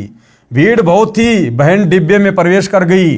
सीढ़ियों तक डिब्बा भरा था। गाड़ी 2 मिनट में चल पड़ी। उन दुष्टों ने एक एक कान का छल्ला पकड़ा, झपट्टा मारा, कान फट गए। दोनों ट्रेन से कूद गए। गाड़ी ने स्पीड पकड़ी ही थी। वह बहन चिल्लाई, तब तक ट्रेन दूर जा चुकी थी। डिब्बे के व्यक्तियों ने गाड़ी की चैन खींची। लुटेरे तो जा चुके थे। उस बहन को अस्पताल में ले जाया गया, इलाज करवाया। तब उस बहन ने बताया कि ये कानों के बाले छल्ले नकली थे। ये झूठी शान का दिखावा भी दुख का मूल मंत्र है। आजकल चल रहा है ना गोल्डन पॉलिश वाले सोने के आभूषण, ब्याह शादी में माता बहनें पहन के जाती हैं। यानी जिनके घरों में सोना नहीं होता है, जिन माता बहनों के पास सोने के आभूषण नहीं होते, वो आर्टिफिशियल सोने के आभूषण पहनती हैं जिन पर सोने जैसी पॉलिश की गई होती है। क्या है वो? दिखावा, झूठी मान बढ़ाई। अब इस दिखावे के चक्कर में वो कान के मोटे मोटे बाले जिन पर गोल्डन पॉलिश की हुई थी, उस बहन के लिए जान की आफत बन गए। अरे वो बाड़े कितने के होंगे? 100-200 रुपए के, और बहन के कान फट गए और इलाज करवाने में कई हजार रुपए उसने बर्बाद कर दिए होंगे। और जो पीड़ा सही, जो दुख सहा, वो अलग है। सिर्फ दिखावे के चक्कर में। इसलिए परमात्मा कहते हैं मान बढ़ाई से हैं दूर। कौन? परमात्मा, सतगुरु हमेशा मान बढ़ाई करने वाले, दिखावा करने वाले भक्तों से दूर रहते हैं। मान बढ़ाई से हैं दूर और आजिज के हरि सदा हजूर। और जो आधीन भगत होता है, मान बड़ाई दिखावे से दूर होता है, सिंपल तरीके से रहता है, परमात्मा यानी सतगुरु रामपाल जी भगवान कहते हैं मैं तो उस भगत का भी दास हूं, दास। और वे जो अपने आप में आंडी पाक कर फिर है, दिखावा करता है, कहते हैं उसके तो मैं निकट भी नहीं हूं। सोने को त्याग देने का लाभ। अब क्या कह रहे हैं गुरुदेव कि सोने को त्यागने से क्या लाभ है? ना कोई चोरी का डर रहेगा, ना झपट्टा मारूं का डर रहेगा। यदि सब जनता हमारे की तरह सादा जीवन जिए तो घर स्वर्ग बनेगा ही बनेगा। ना तो चोरों का डर, ना झपट्टा मारों का डर, ना शरीर को कोई हानि होगी, ना कोई व्यर्थ का दिखावा होगा। और सबसे बड़ी बात, घर में काल का प्रवेश नहीं होगा। तो सतगुरु रामपाल जी भगवान कह रहे हैं अगर इस प्रकार से मेरे भक्तों की तरह जिस दिन ये सारी दुनिया वाले भक्ति लेकर भक्ति करेंगे, सादा जीवन जिएंगे, तो ये पृथ्वी ऑटोमेटिक स्वर्ग के जैसी बन जाएगी, स्वर्ग समान। और भारत देश विश्व के धनी देशों में प्रथम श्रेणी में खड़ा होगा। कारण विश्व में प्रत्येक देशों की जीडीपी सोने से चलती है। जिस देश के खजाने में जितना अधिक सोना यानी गोल्ड होगा, उसकी जीडीपी उतनी अधिक होती है। अंग्रेज भारत पर राज करते थे, बहुत सारा सोना सस्ते में ले गए, जो उनकी जीडीपी को ऊंचा बनाए हुए है। भारत के मंदिरों में सैकड़ों क्विंटल सोना रखा है, जो किसी काम नहीं आता, अंधश्रद्धा के कारण रखा है। उसे सरकार के खजाने में जमा कराया जाए, सरकार मोल लेती है। भारत का रुपया अमेरिका के डॉलर के बराबर हो जाएगा। उस सोने की कीमत से धार्मिक अनुष्ठान करवाए जाएं, गरीबों की मदद की जाए ताकि दानकर्ताओं को पुण्य मिले। फिर गुरुदेव भगवान सोना चांदी पहनने वालों को समझाते हुए, ये व्यर्थ का दिखावा करने वालों को एक छोटी सी कथा के माध्यम से, जो कि पुल्लो बहन की कथा है, पुल्लो माई की कथा, और क्या शिक्षा दे रहे हैं। पुल्लो बाई की नसीहत। एक राजा ने भगतमती पुल्लो बाई के ज्ञान विचार सुने, बहुत प्रभावित हुआ। उस राजा की 3 रानियां थी। राजा ने अपनी रानियों को पुल्लो बाई के विषय में बताया। राजा ने कई बार पुल्लो बाई भगतनी की अपनी रानियों के सामने प्रशंसा की। अपने पति के मुख से अन्य स्त्री की प्रशंसा सुनकर रानियों को अच्छा नहीं लगा, परंतु कुछ बोल नहीं सकी। उन्होंने भगतमती पुल्लो बाई को देखने की इच्छा व्यक्त की। यानी राजा उस साध्वी की प्रशंसा किया करता था अपनी रानियों के सामने, और रानियों को यह सब कुछ अच्छा नहीं लगता था। रानियां ये सोचती थी कि वो पुल्लो बाई जरूर हमसे ज्यादा सुंदर है, हमसे ज्यादा सोने चांदी के गहने पहनती होगी, नए नए वस्त्र पहनती होगी, जिस कारण से राजा उसकी बढ़ाई कर रहा है।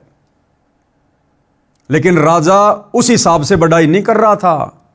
राजा तो उसका जो चरित्र था, उसकी सादगी थी, उसका रहन सहन था, उसका भक्ति भाव था, उस हिसाब से उसकी प्रशंसा किया करता था। लेकिन रानियां समझ नहीं पाई, और रानियां उसकी चर्चा सुनकर व्यर्थ में उस पुल्लो बाई से द्वेष पाल बैठी, ईर्ष्या करने लगी कि वो ऐसी क्या सुंदर स्त्री है, इतनी क्या सुंदर है, जो राजा हमारे सामने उसकी बढ़ाई कर रहा है। राजा ने पुल्लो बाई को अपने घर पर सत्संग करने के लिए कहा, तो पुल्लो बाई ने सत्संग की तिथि तथा समय राजा को बता दिया। सत्संग के दिन रानियों ने अति सुंदर कीमती वस्त्र पहने तथा सब आभूषण पहने, अपनी सुंदरता दिखाने के लिए कोई कसर नहीं छोड़ी। रानियों ने सोचा था कि पुल्लो बहुत सुंदर होगी। भगतमती पुल्लो राजा के घर आई। उसने खद्दर का मैला सा वस्त्र धारण कर रखा था, हाथ में माला थी, चेहरे का रंग भी साफ नहीं था। भगतमती पुल्लो को देखकर तीनों रानियां खिलखिलाकर हंसने लगी और बोली कि ये है वो पुल्लो, हमने तो सोचा था कि बहुत सुंदर होगी। उनकी बात सुनकर भगतमती पुल्लो बाई ने क्या कहा, जब वो रानियां पुल्लो बाई को देखकर उसका मजाक उड़ाने लगी। तो पुल्लोबाई ने क्या कहा, भाई गहना बादा तन की शोभा, यो तन काचो बांडो, और बिना भजन के कुतिया बनोगी, वरना राम भजलो रांडो। क्या कहा, वस्त्र आभूषण तन की शोभा, कि ये जो सोने चांदी के गहने वगैरह तुमने पहन रखे ना, दुनिया भर के तड़कीले भड़कीले जो कपड़े पहन रखे ना, ये केवल तुम्हारे शरीर की सुंदरता और शोभा तक सीमित है, आत्मा का इनसे कोई लेना देना नहीं है। गहना बादा तन की शोभा, ये तन काचो भांडो, कि नादानो ये शरीर तो काचा मटका है। जैसे कच्चा मटका होता है, जरा सा ऊपर से नीचे गिर जाए तो फूट जाए, आग में गिर जाए तो जल के मर जाए, पानी में गिर जाए तो डूब के मर जाए, रोड पर एक्सीडेंट में मर जाए, बीमारी से मर जाए, लड़ाई झगड़े में मर जाए। तो संतों ने इस शरीर को, जो हाड़ मांस का पुतला है, इसको कच्चे मटके की संज्ञा दी है। वस्त्र आभूषण तन की शोभा, ये तन काचो भांडो, और भक्ति बिना बनोगी कुतिया, राम भजो न रांडो। क्या कहा पुल्लोबाई ने, प्यार प्रेम में जैसे दो सखियां आपस में कई दिनों बाद मिलती हैं और आपस में एक दूसरे को रांड कहकर भी संबोधित कर देती हैं। गांव में होता है भाई और बहनों, हम जब छोटे छोटे थे तो हमारी जो बड़ी बड़ी जो बहनें होती थी, आड़ोस पड़ोस वाली होती थी, तो कई बार कोई ससुराल से आती थी, गांव की लड़की से मिलती थी, भैंसों का गोबर डालने जाती थी या कुएं से पानी लेकर आती थी, रास्ते में मिलती थी, तो प्यार प्रेम में बातें किया करती थी कि हे रांड, अब की बार तो तू बहुत दिन बाद आई, तुझे तो हमारी याद ही नहीं आती, ससुराल में जाके रम गई। तो वहां पर रांड कहने का मतलब वो प्यार से कह रही है, हालांकि रांड एक गाली है, लेकिन उस समय वहां पर वो प्यार से कह रही है एक दूसरे को कि हे रांड, अब की बार तो तू बहुत दिनों में आई, लगता हमारे को भूल गई। तो पुल्लोबाई ने इसी प्रकार प्यार प्रेम से उनको समझाते हुए कहा कि नादानो, ये वस्त्र आभूषण तन की शोभा और ये तन काचो बांडो, कि जिस शरीर के ऊपर तुम ये धारण करके अपने आप को सुंदर मान के बैठी हो ना, इस शरीर का कोई भरोसा नहीं है, ये तो मिट्टी का मटका है, ना जाने कब फूट जाए। इस शरीर के रहते सहते, इस शरीर की शोभा, इस शरीर की गरिमा, इस शरीर की इज्जत भी इसी में है कि इस शरीर से हम भक्ति कर लें, परमात्मा का नाम जाप कर लें, सच्चे सतगुरु की शरण में आकर शतनाम का जाप कर लें। अगर ये नहीं किया तो अगले जन्म में काल तुम्हें कुतिया बना के छोड़ेगा लक 84 योनियों में। फिर तुम्हें कौन सोने चांदी के गहने पहनाएगा, कौन तुम्हें महंगे महंगे वस्त्र पहनाएगा, नंगी बन के घूमोगी एक रोटी के टुकड़े के लिए, फिर ऐसी दुर्गति होगी। वस्त्र आभूषण तन की शोभा, ये तन काचो भांडो, भक्ति बिना बनोगी कुतिया, राम भजलो रांडो। भावार्थ, सुंदर वस्त्र तथा आभूषण शरीर की शोभा बढ़ाते हैं, ये शरीर तो नाशवान है, जैसे कच्चा घड़ा होता है, ये शरीर भी क्षणभंगुर है, न जाने किस कारण से, किस उम्र में और कब नष्ट हो जाए, कोड लग जाए तो नष्ट हो जाए। यदि भक्ति नहीं की तो अगले जन्म में कुतिया का जन्म पाओगी, फिर निवस्त्र भटकती फिरोगी, यानी नंगी होकर घूमती रहोगी फिर। इसलिए कहा है रांडो, अर्थात स्त्रियों भक्ति करो। रांड शब्द विधवा के लिए प्रयोग होता है, परंतु सामान्य रीति में स्त्रियां अपनी प्रिय सखियों को प्यार से संबोधित करने में प्यार भरी गाली के साथ प्रयोग किया करती हैं। अब शिक्षित होने पर यह शब्द प्रयोग नहीं होता है। भगतमती पुल्लोबाई ने सत्संग सुनाया और उसके बाद में उस बहन पुल्लोबाई ने उन रानियों को बैठाकर सत्संग सुनाया। हमने छोटी छोटी बातों का ध्यान रखना है भाइयों और बहनों। गुरुदेव भगवान कह रहे हैं कि प्यार प्रेम में सखियां आपस में इस शब्द का प्रयोग करती हैं, रांड का, जो कि यह गाली होती है। सतगुरु रामपाल जी से उपदेश लेने के बाद हमने इस शब्द का किसी भी प्रकार से प्रयोग नहीं करना है, ना प्यार प्रेम में और ना गाली के रूप में। आप और हमारी मर्यादाएं जगत से अलग हैं, विशेष हैं। कबीर परमेश्वर जी की साखियां सुनाई। कबीर हरि के नाम बिना नारी कुतिया होए, यानी जो माता बहन चाहे कितने बड़े परिवार की हो, कितने बड़े खानदान की हो, कितनी सुंदर हो, कितनी बड़ी अधिकारी हो, अगर उसने सच्चे सतगुरु से उपदेश लेकर सत भक्ति नहीं की तो अगले जन्म में काल उसको कुतिया की योनि में डालता है, कुतिया बनाता है, कुतिया। कबीर हरि के नाम बिना नारी कुतिया होए और गली गली भोकत फिरे, भाई टूक न डाले कोई। कबीर राम रटत कोडी बलो, चूचू पड़े जो चाम, और सुंदर शरीर किस काम का, जा मुख नाही नाम।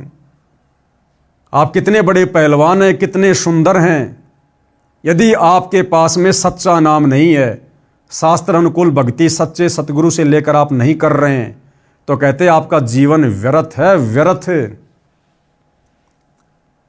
कबीर नहीं भरोसा देही का, विनस जाए छिनमाही। इस मिट्टी के शरीर का, इस देह का कोई भरोसा नहीं है, किस कारण से और कब और किस समय यह नष्ट हो जाए। विनस जाए छिनमाही, कहते हैं इसका एक ही यूज है, इसका एक ही इसका प्रयोग है। श्वास श्वास में नाम जपो और यतन कुछ नहीं। श्वास ऊं श्वास में नाम जपो, और ये श्वास ऊं श्वास का नाम आज इस पूरी पृथ्वी पर केवल सतगुरु रामपाल जी के पास है। कबीर श्वास ऊं श्वास में नाम जपो, व्यर्था श्वास मत खो, भाई ना जाने इस श्वास का आवण हो कि ना हो। क्यों? क्योंकि ये श्वासें परमात्मा ने हमें गिन कर दी है, काउंट करके दी है, उससे ज्यादा हम एक श्वास भी अपनी मर्जी से नहीं ले पाएंगे। तो जब तक शरीर में श्वास है, सच्चे सतगुरु की पहचान करके, और वे पहचान तो हो चुकी है, सच्चे सतगुरु ने आकर खुद अपनी पहचान बता दी है। लाखों भगत उनके अनुयायी बनकर अपनी श्वासों का सदुपयोग कर रहे हैं। ये उन लोगों के लिए शिक्षा है जो लोग अभी सतगुरु रामपाल जी के संपर्क में नहीं हैं, उनके सत्संग सुनकर उनके भक्ति मार्ग से नहीं जुड़े हैं। गरीब सर्व सोने की लंका थी, रावण से रणधीरम, भाई एक पलक में राज्य गया और जम के पड़े जंजीरम। परमात्मा हमें शिक्षा दे रहे कि नादानो, तुम तो ये छोटे मोटे 2-4 तोले के सोने के आभूषण पहनकर अपने आप को बहुत बड़े शहंशाह मान बैठे हो। कहते हैं लंका का राजा रावण, उसकी तो पूरी सोने की नगरी थी। रावण का महल गुरुदेव भगवान ने बताया सूक्ष्म वेद में 48 किलोमीटर ऊंची रावण के महल की सबसे ऊंची अटारी थी, 48 किलोमीटर। क्योंकि भैया 150 फुट तो उसकी हाइट थी, और कोई बड़ी बात नहीं है। उस समय सिद्धियां थी, सिद्धि शक्ति से वो अपने महलों में ऊपर नीचे आया जाया करते थे। क्योंकि रावण ने अपनी सिद्धि शक्ति से खुद भी उड़कर अपनी सेना को उड़ाकर और देवताओं के ऊपर धावा बोल दिया था। तो इसी प्रकार से वो सिद्धि शक्ति से अपने महल के ऊपर आया जाया करता था। जैसे आजकल लिफ्ट वगैरह लग गई है, उस समय सिद्धि शक्ति से आया जाया करते थे। तो रावण की तो 48 किलोमीटर ऊंची पूरी की पूरी लंका, उसका महल सोने का था, सोने का। कहते अंत समय में बिना भक्ति के वो एक सुई की नोक जितना सोना भी साथ नहीं ले जा सका, और अंत में कुत्ते वाली मौत हुई, दुर्गति से मरा वो बिना भक्ति के। तो आप और हमारी क्या औकात है कलयुग के जीवों की? आप और हमारे शरीर का इतना वजन नहीं है। इतना तो रावण एक बार में पेशाब कर दिया करता था, पेशाब। तो भाई और बहनों, आप और हमने इस मान बढ़ाई से, अहंकार से, दिखावे से दूर हटकर, और परमात्मा ने हमें जो दुनिया का सबसे अनमोल धन दे दिया, जो धन रावण के पास भी नहीं था, कंस के पास भी नहीं था, दुर्योधन के पास भी नहीं था। बड़े बड़े ऋषि मुनि महात्मा जंगलों में जा जाकर शरीर को गला गला के मर गए। बड़े बड़े साधु संत महात्मा ऋषि मुनि जंगलों में जा जाकर भक्ति कर करके शरीर को गला गला कर नष्ट हो गए। उनको भी ये धन नहीं मिला जो भक्ति रूपी धन, शास्त्र अनुकूल सत भक्ति रूपी धन आज सतगुरु रामपाल जी ने आप और हमें दे दिया। तो क्या मान बढ़ाई, क्या अहंकार, क्या दिखावा। अब तो अपनी आत्मा का कल्याण करवाना चाहिए, परमात्मा की भक्ति करनी चाहिए। सर्व सोने की लंका थी, रावण से रणधीरम, एक पलक में राज्य गया, जम के पड़े जंजीरम। गरीब मर्द गर्द में मिल गए, रावण से रणधीरम, कंस केश चानूर से हिरणाकुश बलबीरम।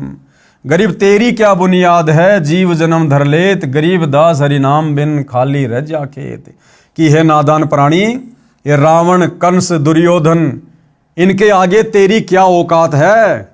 इनके पास तो सब कुछ था, इनके पास में तो बल भी था, धन भी था, सेना भी थी, सिद्धियां भी थी, और बिना भक्ति के अंत में इनकी भी कुत्ते वाली मौत हुई। फिर वर्तमान के कलयुग के इंसान, तेरे पास भला है क्या? ना तू शरीर में उनके जैसा, ना तू धन में उनके जैसा, ना तेरे पास कोई सिद्धियां हैं। फिर तू किस बात का अहंकार कर रहा है, घमंड कर रहा है? हाथ में 5,000 का चांदी का ब्रासलेट बनवा लिया, दिन में 10 बार हाथ के झटके मार मार लोगों को दिखा रहा है, 2-4 अंगूठियां बनवा ली हैं। एक छोटा सा चुटकुला है कि दिखावा कितनी बुरी चीज है। एक व्यक्ति अपने ससुराल चला गया, पुराने समय की बात है, और उस समय जब रिश्तेदार आते थे तो चावल के ऊपर चीनी वगैरह डाल के, बूरा ऊपर से देसी घी डाल के खिलाया जाया करता था। तो सास ने अपने दामाद को थाली में चावल डाल दिए, घी डाल दिया, शक्कर डाल दी, और वो खाने लगा। और जिस हाथ से खाना खाना था उसने उसी हाथ में सोने की अंगूठी पहन ली कि सासू माँ देखेगी, बड़ी खुश होगी कि दामाद जी तो बहुत ज़्यादा पैसे कमाते हैं, देखो सोने की अंगूठी पहन रखी है। तो सास को दिखाने के लिए उसी हाथ से चावल खाने लगा, उसी हाथ से। सास का ध्यान उधर गया नहीं। जब चावल खत्म हो गए तो सास ने कहा, जी चावल और डालूं? तो उसने उसी उंगली से इशारा किया कि यहां डालो, यहां।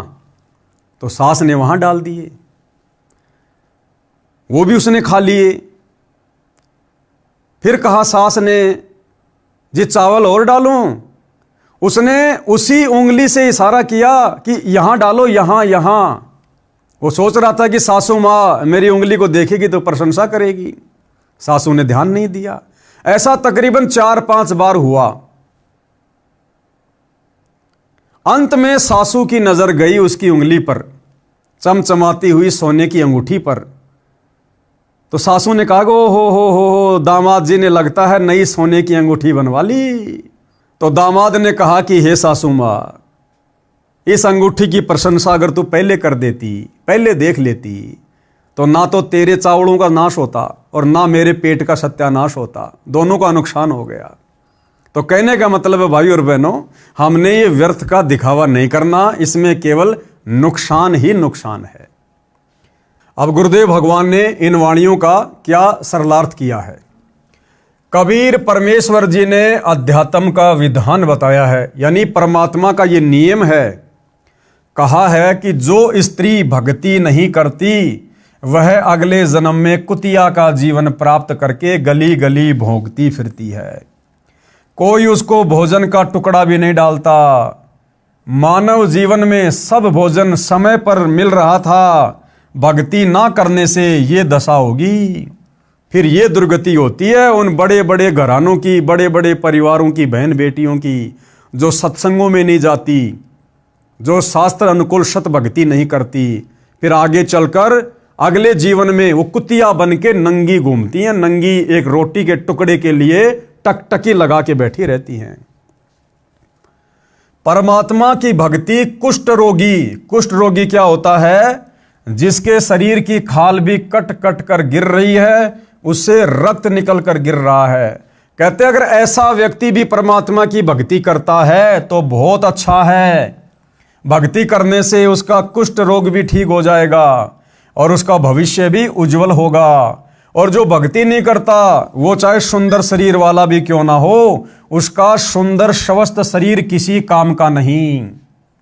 इस जन्म में भी रोगी हो जाएगा, अस्वस्थ हो जाएगा, और मरने के बाद गधे कुत्ते के शरीर मिलेंगे, कुत्ता बनेगा, पूरे शरीर पर खुजली होगी, कीड़े पड़ेंगे। ऐसी दुर्गति उन व्यक्तियों की होती है जो व्यक्ति मनुष्य शरीर में सत भक्ति नहीं करते। आगे परमात्मा कहते हैं इस मानव शरीर का कोई विश्वास नहीं है कि यह कब तथा किस कारण से नष्ट हो जाए। इसे बचाकर नहीं रखा जा सकता। इसका एक उपाय है, भक्ति करो, इतना सुमरण करो कि एक श्वास भी नाम के जाप बिना खाली ना जाए। श्वास छोड़ते समय तथा लेते समय प्रत्येक श्वास में नाम जाप करो। यानी श्वास ऊ श्वास में नाम जपो, व्यर्था श्वास न खोए। श्वास को नाम के जाप बिना व्यर्थ में ना खो। इस श्वास का ज्ञान नहीं है, ये अंदर गया है तो बाहर आएगा कि नहीं आएगा। इसलिए गफलत ना करके भक्ति में लग जाओ। यदि आपके पास धन है और सुविधाएं भी हैं, इनके कारण भक्ति करना कभी मत भूलना। श्रीलंका के राजा रावण के पास अत्यधिक धन था, उसने सोने के मकान बना रखे थे और खुद भी योद्धा था, परंतु श्री रामचंद्र के साथ युद्ध हुआ, मारा भी गया और वो सोना भी लूट लिया गया और राज्य भी गया। ये सब एक पलक में हो गया, यानी राम जी के तीर से मारा गया।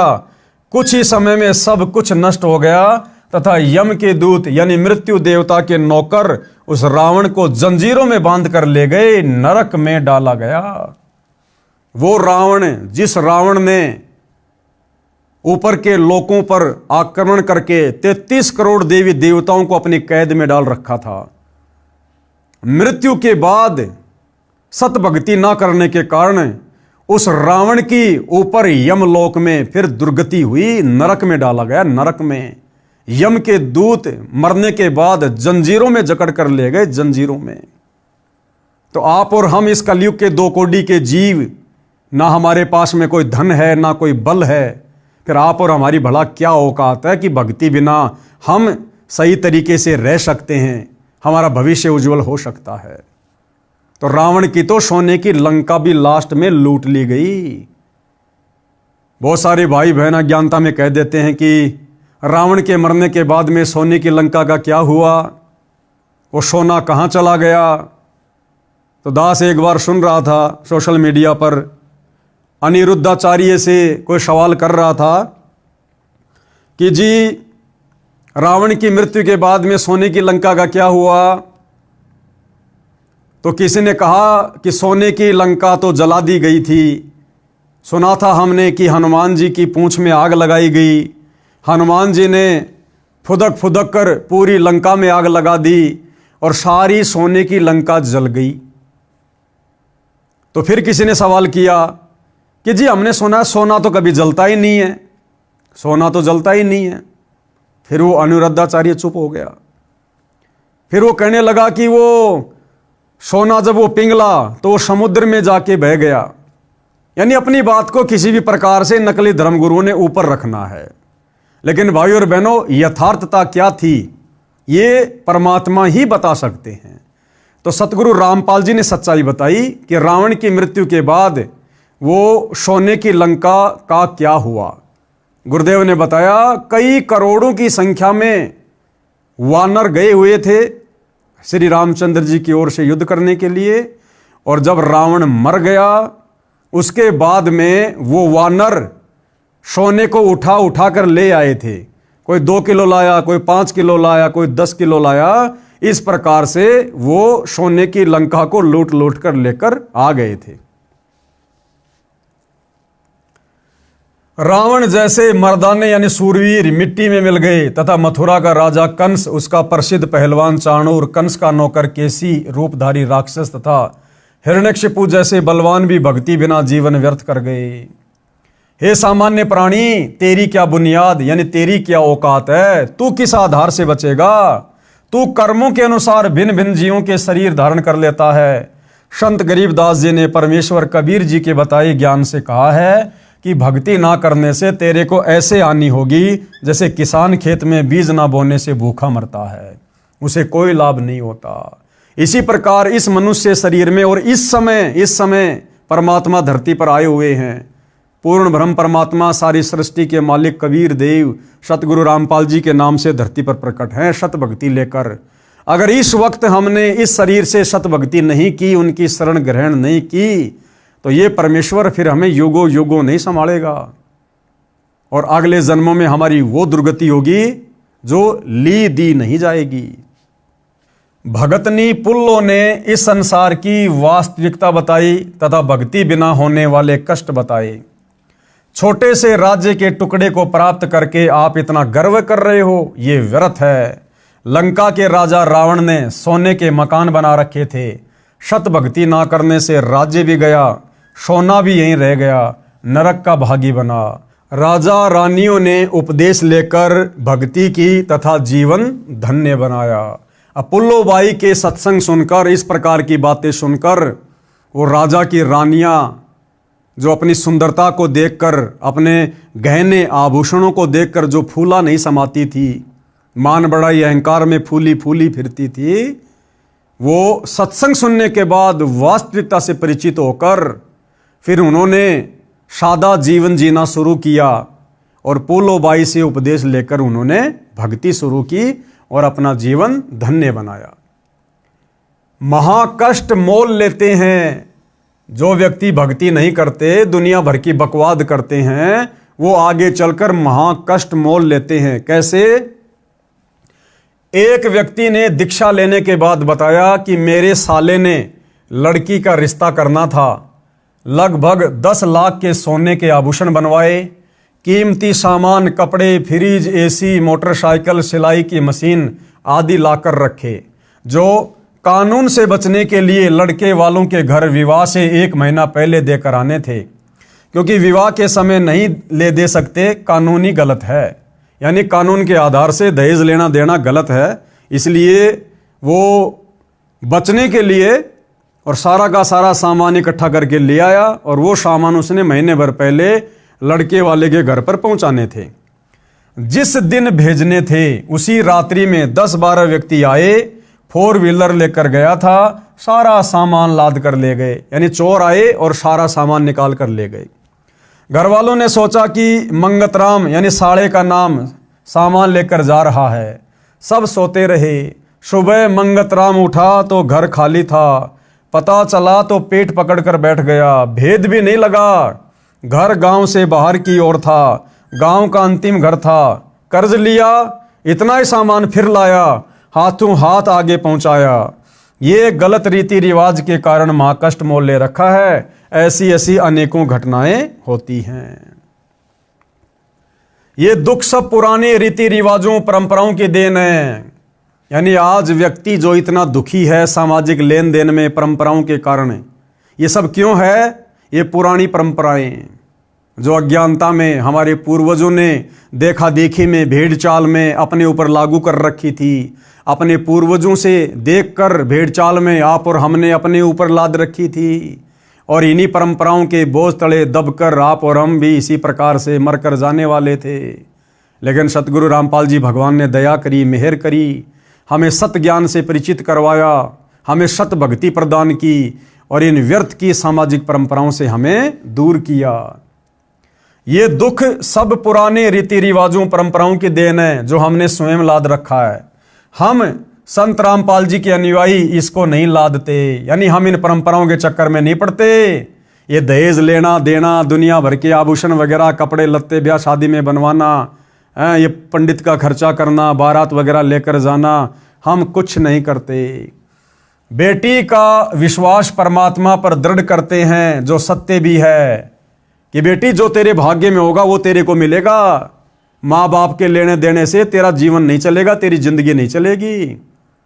अगर तू परमात्मा की भक्ति करेगी, मर्यादा में रहेगी, तो परमात्मा भला तुझे किस चीज के भरोसे रहने देगा?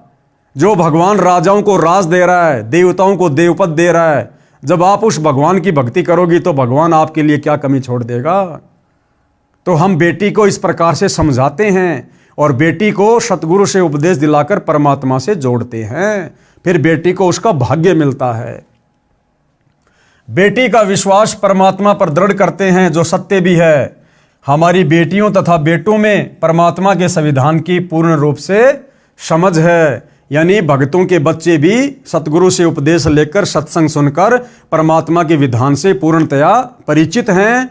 ना भगत का बेटा शादी के समय डिमांड करता है और ना ही बेटी का बाप रमणी यानी शादी के समय 1 रुपया लड़के वाले को देता है और दोनों खुश रहते हैं। संत गरीबदास जी गांव छुडानी जिला झज्जर हरियाणा वाले ने कहा है, तुमने उस दरगाह का महल नहीं देखा, धर्म राय के तिल तिल का लेखा। तुमने यानी है इंसान उस दरगाह यानी परमात्मा के दरबार का जहां पर सबका न्याय होता है, ब्रह्मा विष्णु महेश का, देवी देवताओं का, जहां पर सबका न्याय होता है। कहते तुमने उस भगवान का दरबार नहीं देखा, वहां पर तिल तिल का लेखा है। अगर किसी से व्यर्थ में लिया, किसी को व्यर्थ में दिया, वो चाहे किसी परंपरा के तहत हो, चाहे किसी रिवाज के तहत हो, कहते हैं वो चुकाना पड़ेगा अगले जन्मों में। अर्थात संत गरीबदास जी ने कहा कि आपने धर्मराय यानी परमात्मा का न्यायाधीश का महल, न्यायालय नहीं देखा, जहां पर एक एक तिल यानी दाने दाने, पैसे पैसे का लेखा यानी अकाउंट होता है। एक कथा जो सब शंकाओं का समाधान कर देगी। अब इसी विषय पर गुरुदेव भगवान हमें एक कथा सुना रहे हैं। एक लेवा एक देवा दूतम, कोई किसी का पिता न पूतम। इस संसार में कोई किसी का बाप बना हुआ है, कोई किसी का बेटा बनकर जन्म रहा है, कोई किसी की माँ है, कोई किसी की बेटी है। यानी आपस में हम जितने भी रिश्ते नातों में बंधे हुए हैं, ये क्या है भाई और बहनों? ये हमारे पूर्व जन्मों के संस्कार हैं।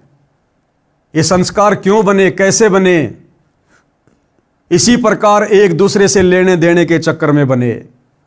किसी का हमने खा लिया, किसी ने हमारा खा लिया, और ये सोचकर निश्चिंत बैठे थे कि बस कुछ नहीं होगा। लेकिन तुमने उस दरगाह का महल नहीं देखा, धर्मराय के तिल तिल का लेखा। वो पिछले जन्म का चढ़ाया हुआ ऋण आज वर्तमान में हम एक दूसरे के रिश्तेदार बनकर हम उसको पूरा करने में लगे हुए हैं। हमने जिसका पूर्व जन्मों में हड़पा था, खाया था, लेकर दिया नहीं, आज हम उसका चुका रहे हैं। आज वो दामाद बनकर लेकर जा रहा है, दहेज लेकर जा रहा है, साथ में बेटी लेकर जा रहा है। और जिसने हमारा पिछले जन्म में खाया था, आज वो हमारा ससुर बनकर बेटी भी देगा और धन भी देगा। तो क्यों ना हम इन संस्कारों को ही खत्म कर दें। अगर हम वर्तमान में कोई लेन देन इस प्रकार का करेंगे नहीं जो हमारे ऊपर ऋण का कारण बने, तो अगले जन्मों में फिर हम चुकाएंगे किसका? और तभी हम भक्ति करके यहां से मुक्त हो सकते हैं। तो इस विषय पर गुरुदेव भगवान एक कथा सुना रहे हैं। एक लेवा एक देवा दूतम, कोई किसी का पिता न पूतम। एक किसान के घर एक पुत्र उत्पन्न हुआ। पुत्र 8 वर्ष का हुआ तो पत्नी की मृत्यु हो गई। किसान के पास 16 एकड़ जमीन थी। कुछ वर्ष के बाद किसान ने दूसरी शादी की। उस पत्नी से भी एक पुत्र उत्पन्न हुआ। कुछ वर्ष पश्चात उस पत्नी की भी मृत्यु हो गई। किसान का प्रथम पत्नी वाला पुत्र 16 वर्ष का हुआ, उसका विवाह कर दिया। किसान की भी मृत्यु हो गई। इस कथा को समझने के लिए शुरू से थोड़ा ध्यान से समझना होगा। एक किसान था और उसको एक पुत्र उत्पन्न हुआ। जब उसका बेटा 8 साल का हुआ तो उस किसान की पत्नी की मृत्यु हो गई। किसान ने अपने छोटे बेटे के लालन पालन के लिए दूसरी शादी कर ली। दूसरी औरत से भी एक लड़का उत्पन्न हुआ और वो दूसरी औरत भी मर गई। यानी उस परिवार में बच गया किसान और किसान के 2 बेटे, जो कि किसान की दोनों पत्नियों से पैदा थे। बड़ा बेटा 16 साल का हुआ तो उसकी शादी कर दी गई। जब बड़े बेटी की शादी हुई तो किसान की भी मृत्यु हो गई। यानी अब उस परिवार में कौन बच गया? वो किसान का बड़ा बेटा, उसकी पत्नी और किसान का छोटा बेटा। 3 सदस्य परिवार में रह गए। छोटा लड़का 10-12 वर्ष की आयु में रोगी हो गया। अब उस बड़े भाई का जो छोटा भाई था वो 10-12 साल का होते ही रोगी हो गया। कुछ दिन उपचार करवाया। फिर बड़े भाई यानी मौसी का बेटा ने तथा उसकी पत्नी ने विचार किया कि उपचार पर क्यों खर्च किया, यदि मर गया तो इसके हिस्से के 8 एकड़ जमीन अपने पास रह जाएंगे। जब वो छोटा भाई ज्यादा बीमार रहने लगा, खर्चा ज्यादा होने लगा, तो उसके बड़े भाई ने और उसकी पत्नी ने मिलकर एक सलाह की कि क्यों हम इसके इलाज पर इतना ज्यादा खर्च करें। अगर ये मर जाए तो एक तो इलाज का खर्चा बच जाएगा और दूसरा इसके हिस्से में जो 8 एकड़ जमीन आनी है वो भी हमारे हिस्से में आ जाएगी। तो ये विचार करके उन दोनों पति पत्नी ने छोटे भाई को मरवा दिया। किस आधार से मरवाया देखिए। ये विचार करके पड़ोस के गांव से जो वैद्य यानी डॉक्टर उपचार के लिए आता था, उससे कहा कि इस लड़के को औषधि में यानी दवा में जहर मिलाकर दे दो, हम आपको धन दे देंगे।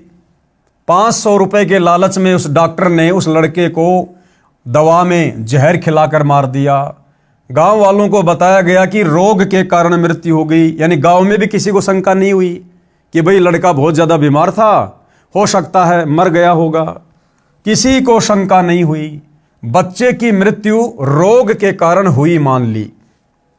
उस मौसी के बेटे की मृत्यु के 1 वर्ष पश्चात बड़े भाई को पुत्र प्राप्त हुआ। अब जैसे ही वो छोटा भाई मर गया, उसको मरवा दिया गया। उसकी मृत्यु के 1 साल बाद उसका जो बड़ा भाई था और उसकी भाभी थी, उनको एक बेटा उत्पन्न हुआ। अब ध्यान देना भाई और बहनों, हम कैसे आपस में ऋण संबंधों में फंसे पड़े हैं। यहां कोई किसी का भाई नहीं, कोई किसी का बेटा नहीं, कोई किसी का बाप नहीं। पिछले जन्म का लेन देन पूरा करने के लिए आपस में हम जुड़े हुए हैं, और अंत में मरने के बाद सब अपने अपने रास्ते चले जाएंगे। ना बेटा बाप के साथ जाएगा, ना माँ बेटी के साथ जाएगी।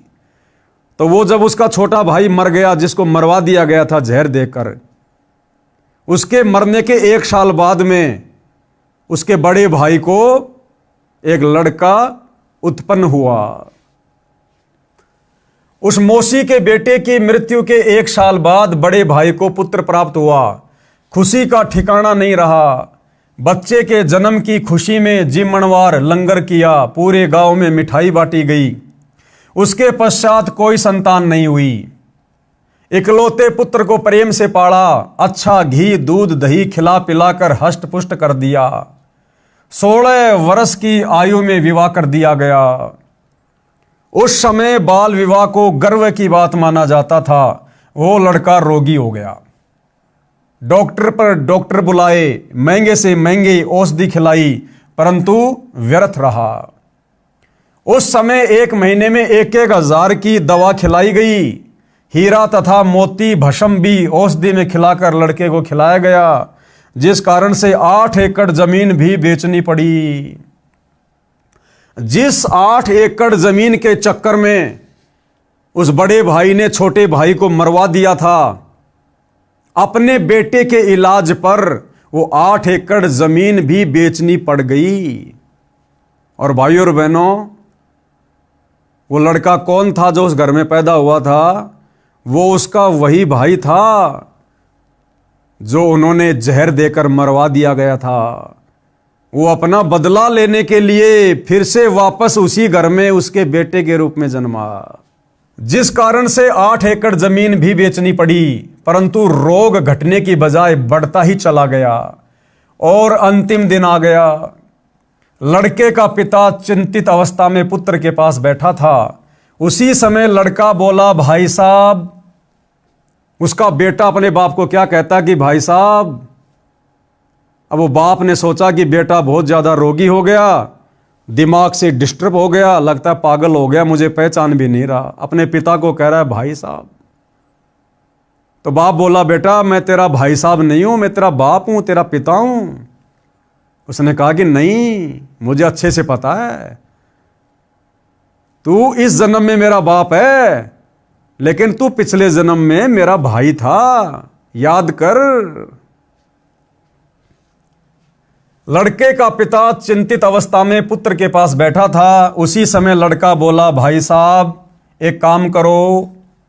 पिता ने कहा कि बेटा मैं तेरा पिता हूं। लड़का बोला कि मैं तेरा वो भाई हूं जिसको आपने जहर देकर मरवाया था। मैं ही अपना बदला लेने आपके बेटे के रूप में जन्मा हूं। एक लेवा एक देवा दूतम, कोई किसी का पिता नहीं पुतम। पति पत्नी के रिश्ते, माता पिता के रिश्ते, भाई बहन के रिश्ते, आपस में रिश्तेदार, हम सब पिछले जन्म में एक दूसरे का लेकर या किसी को देकर बैठे हुए हैं।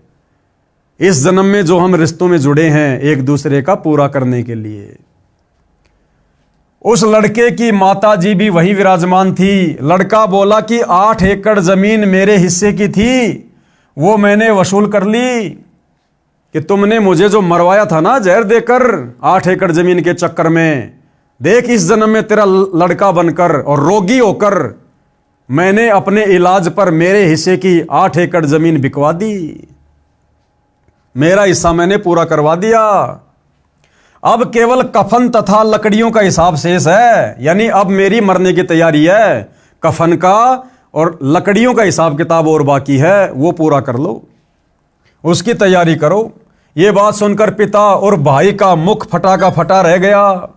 अब ये बातें सुनकर वो तो हक्का बक्का रह गए कि भैया ये बात तो हमारे अलावा किसी को पता ही नहीं थी, इस बच्चे को कहां से पता चली। तो उनका भी पक्का यकीन हो गया कि ये तेरे घर में जो लड़के के रूप में जन्मा है ये तेरा वही भाई है।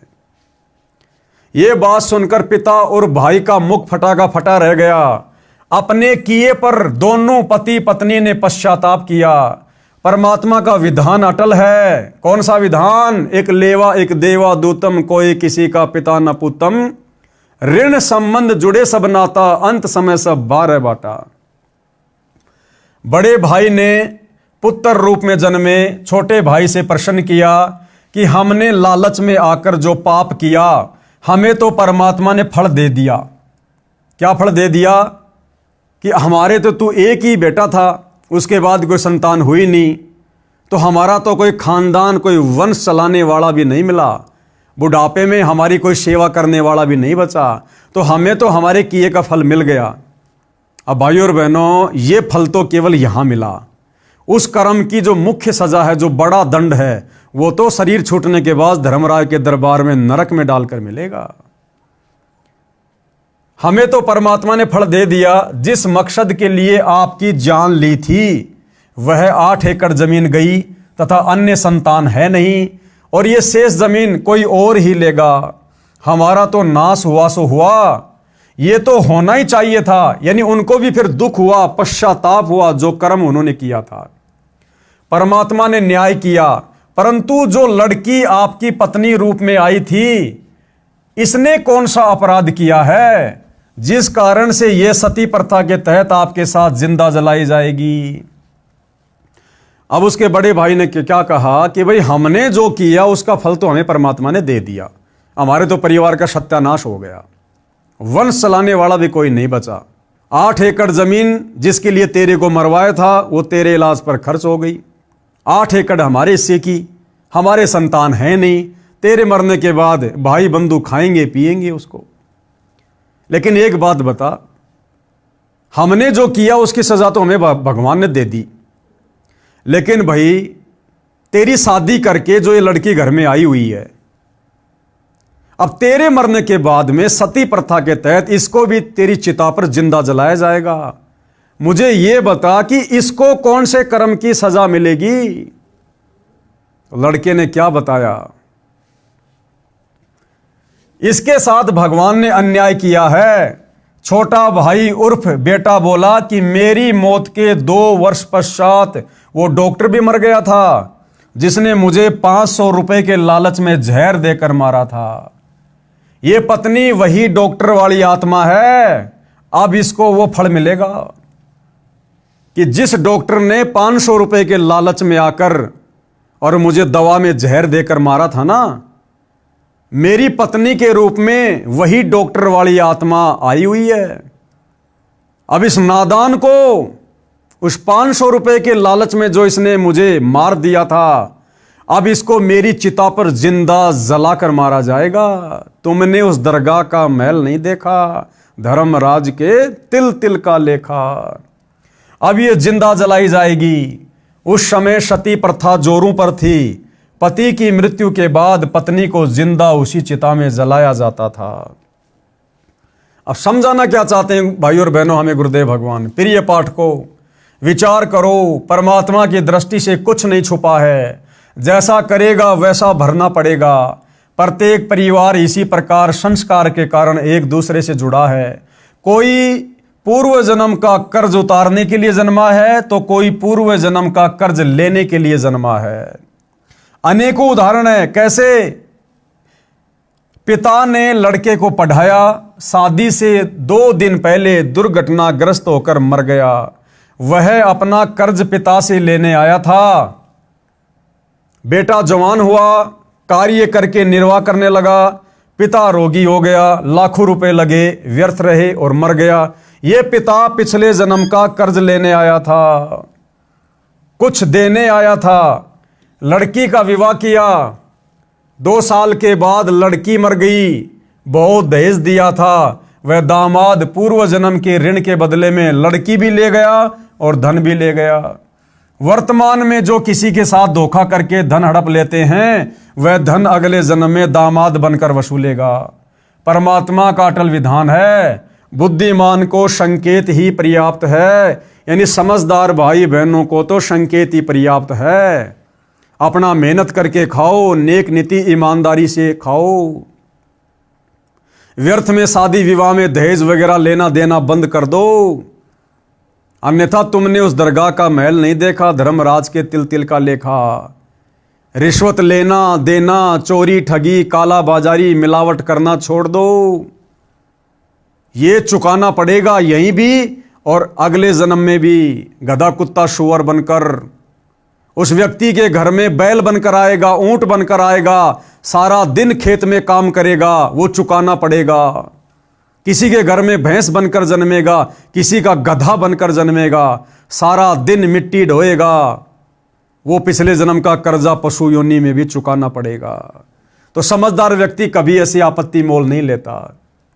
उपरोक्त केवल कथा नहीं है, यह हकीकत है। कोई ये कहता है कि ये तो डराने के लिए कथा बनाई है, किसने देखा है क्या होगा। तो गुरुदेव कह रहे हैं जैसे चोर को कोई व्यक्ति समझाते हैं कि भाई चोरी मत किया कर, जब पकड़ा जाएगा तो पहले तो जनता पिटाई करेगी, फिर पुलिस पीटेगी और जेल में भी कष्ट उठाना पड़ेगा। अब यदि कोई कहे कि ये तो चोर को डराने के लिए कहा है, किसने देखा है कि आगे क्या होगा। तो गुरुदेव क्या कह रहे हैं, विचार करो कि चोर को सच्चाई से अवगत करवाकर डराया है और सच्चाई भी है। अब यह बात कहकर चोर को डरा भी दिया, अगर वो डर जाएगा, चोरी छोड़ देगा तो बच जाएगा।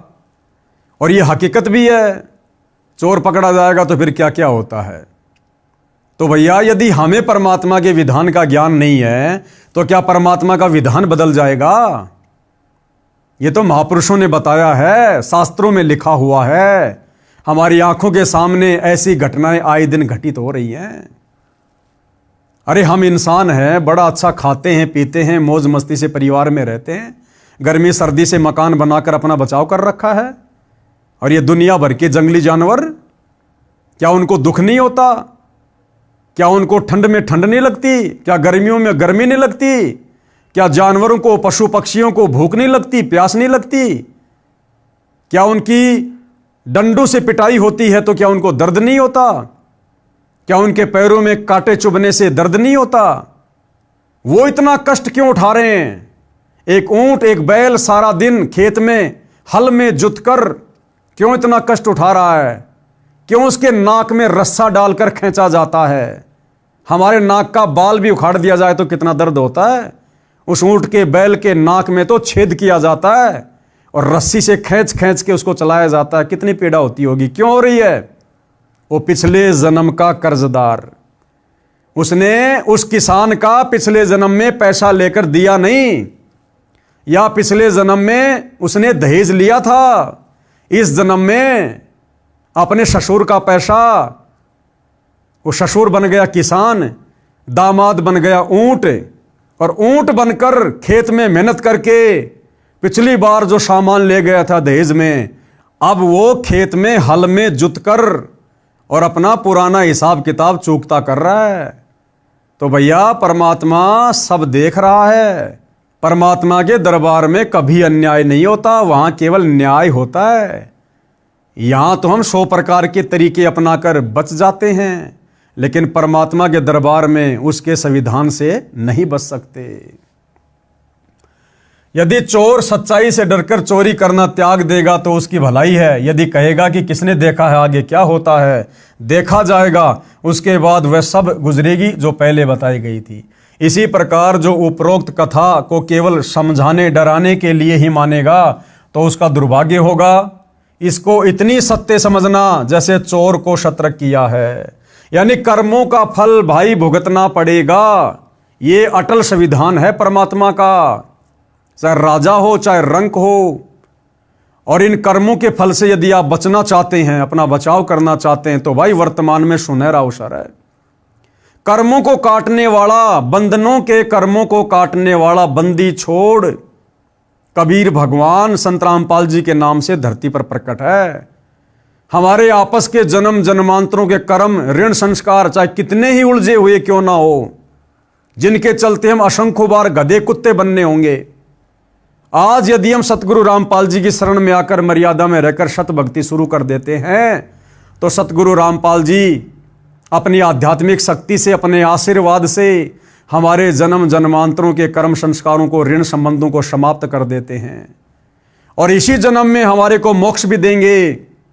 दोबारा ना इस गंदे लोक में हमारा जन्म होगा, ना हम कभी गधे कुत्ते सुअर बनेंगे, सचखंड को जाएंगे, मोक्ष प्राप्त करेंगे। और इसके अलावा कोई बचाव नहीं है, कोई विकल्प नहीं है। लेखक ने यह कथा सन 1978 में एक पशुओं के डॉक्टर से सुनी थी, जो किसान के 2 पुत्रों वाली कथा ऊपर बताई है।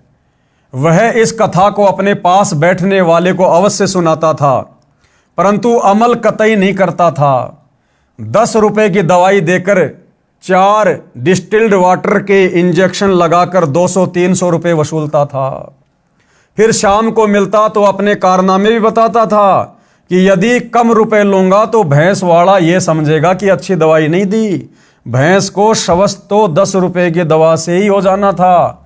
विचार करें कि ऐसे व्यक्तियों की कथनी और करनी में क्या अंतर है, तो उनके द्वारा सुनाई इन कथाओं का अन्य पर कैसे प्रभाव होगा। अर्थात ये कथा सुनाने का अधिकारी वही है जो खुद इन कथाओं पर अमल करता हो, इन कथाओं को समझकर अपने जीवन सफर पर चलता हो। ऐसे व्यक्ति के मुख से सुनकर ही सामने वाले पर असर होगा।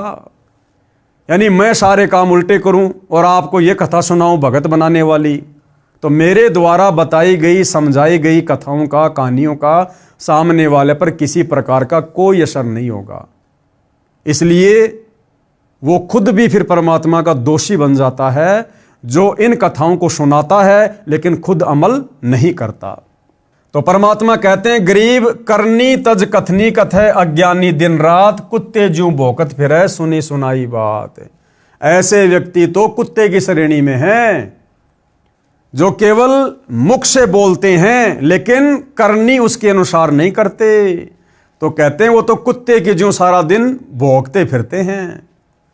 संत गरीबदास जी ने कहा है कि जो ज्ञान की बातों के अनुसार क्रिया नहीं करते, जो अन्य को सुनाते हैं, वे अज्ञानी व्यर्थ में कुत्ते की तरह सुनी सुनाई बातें बकते रहते हैं।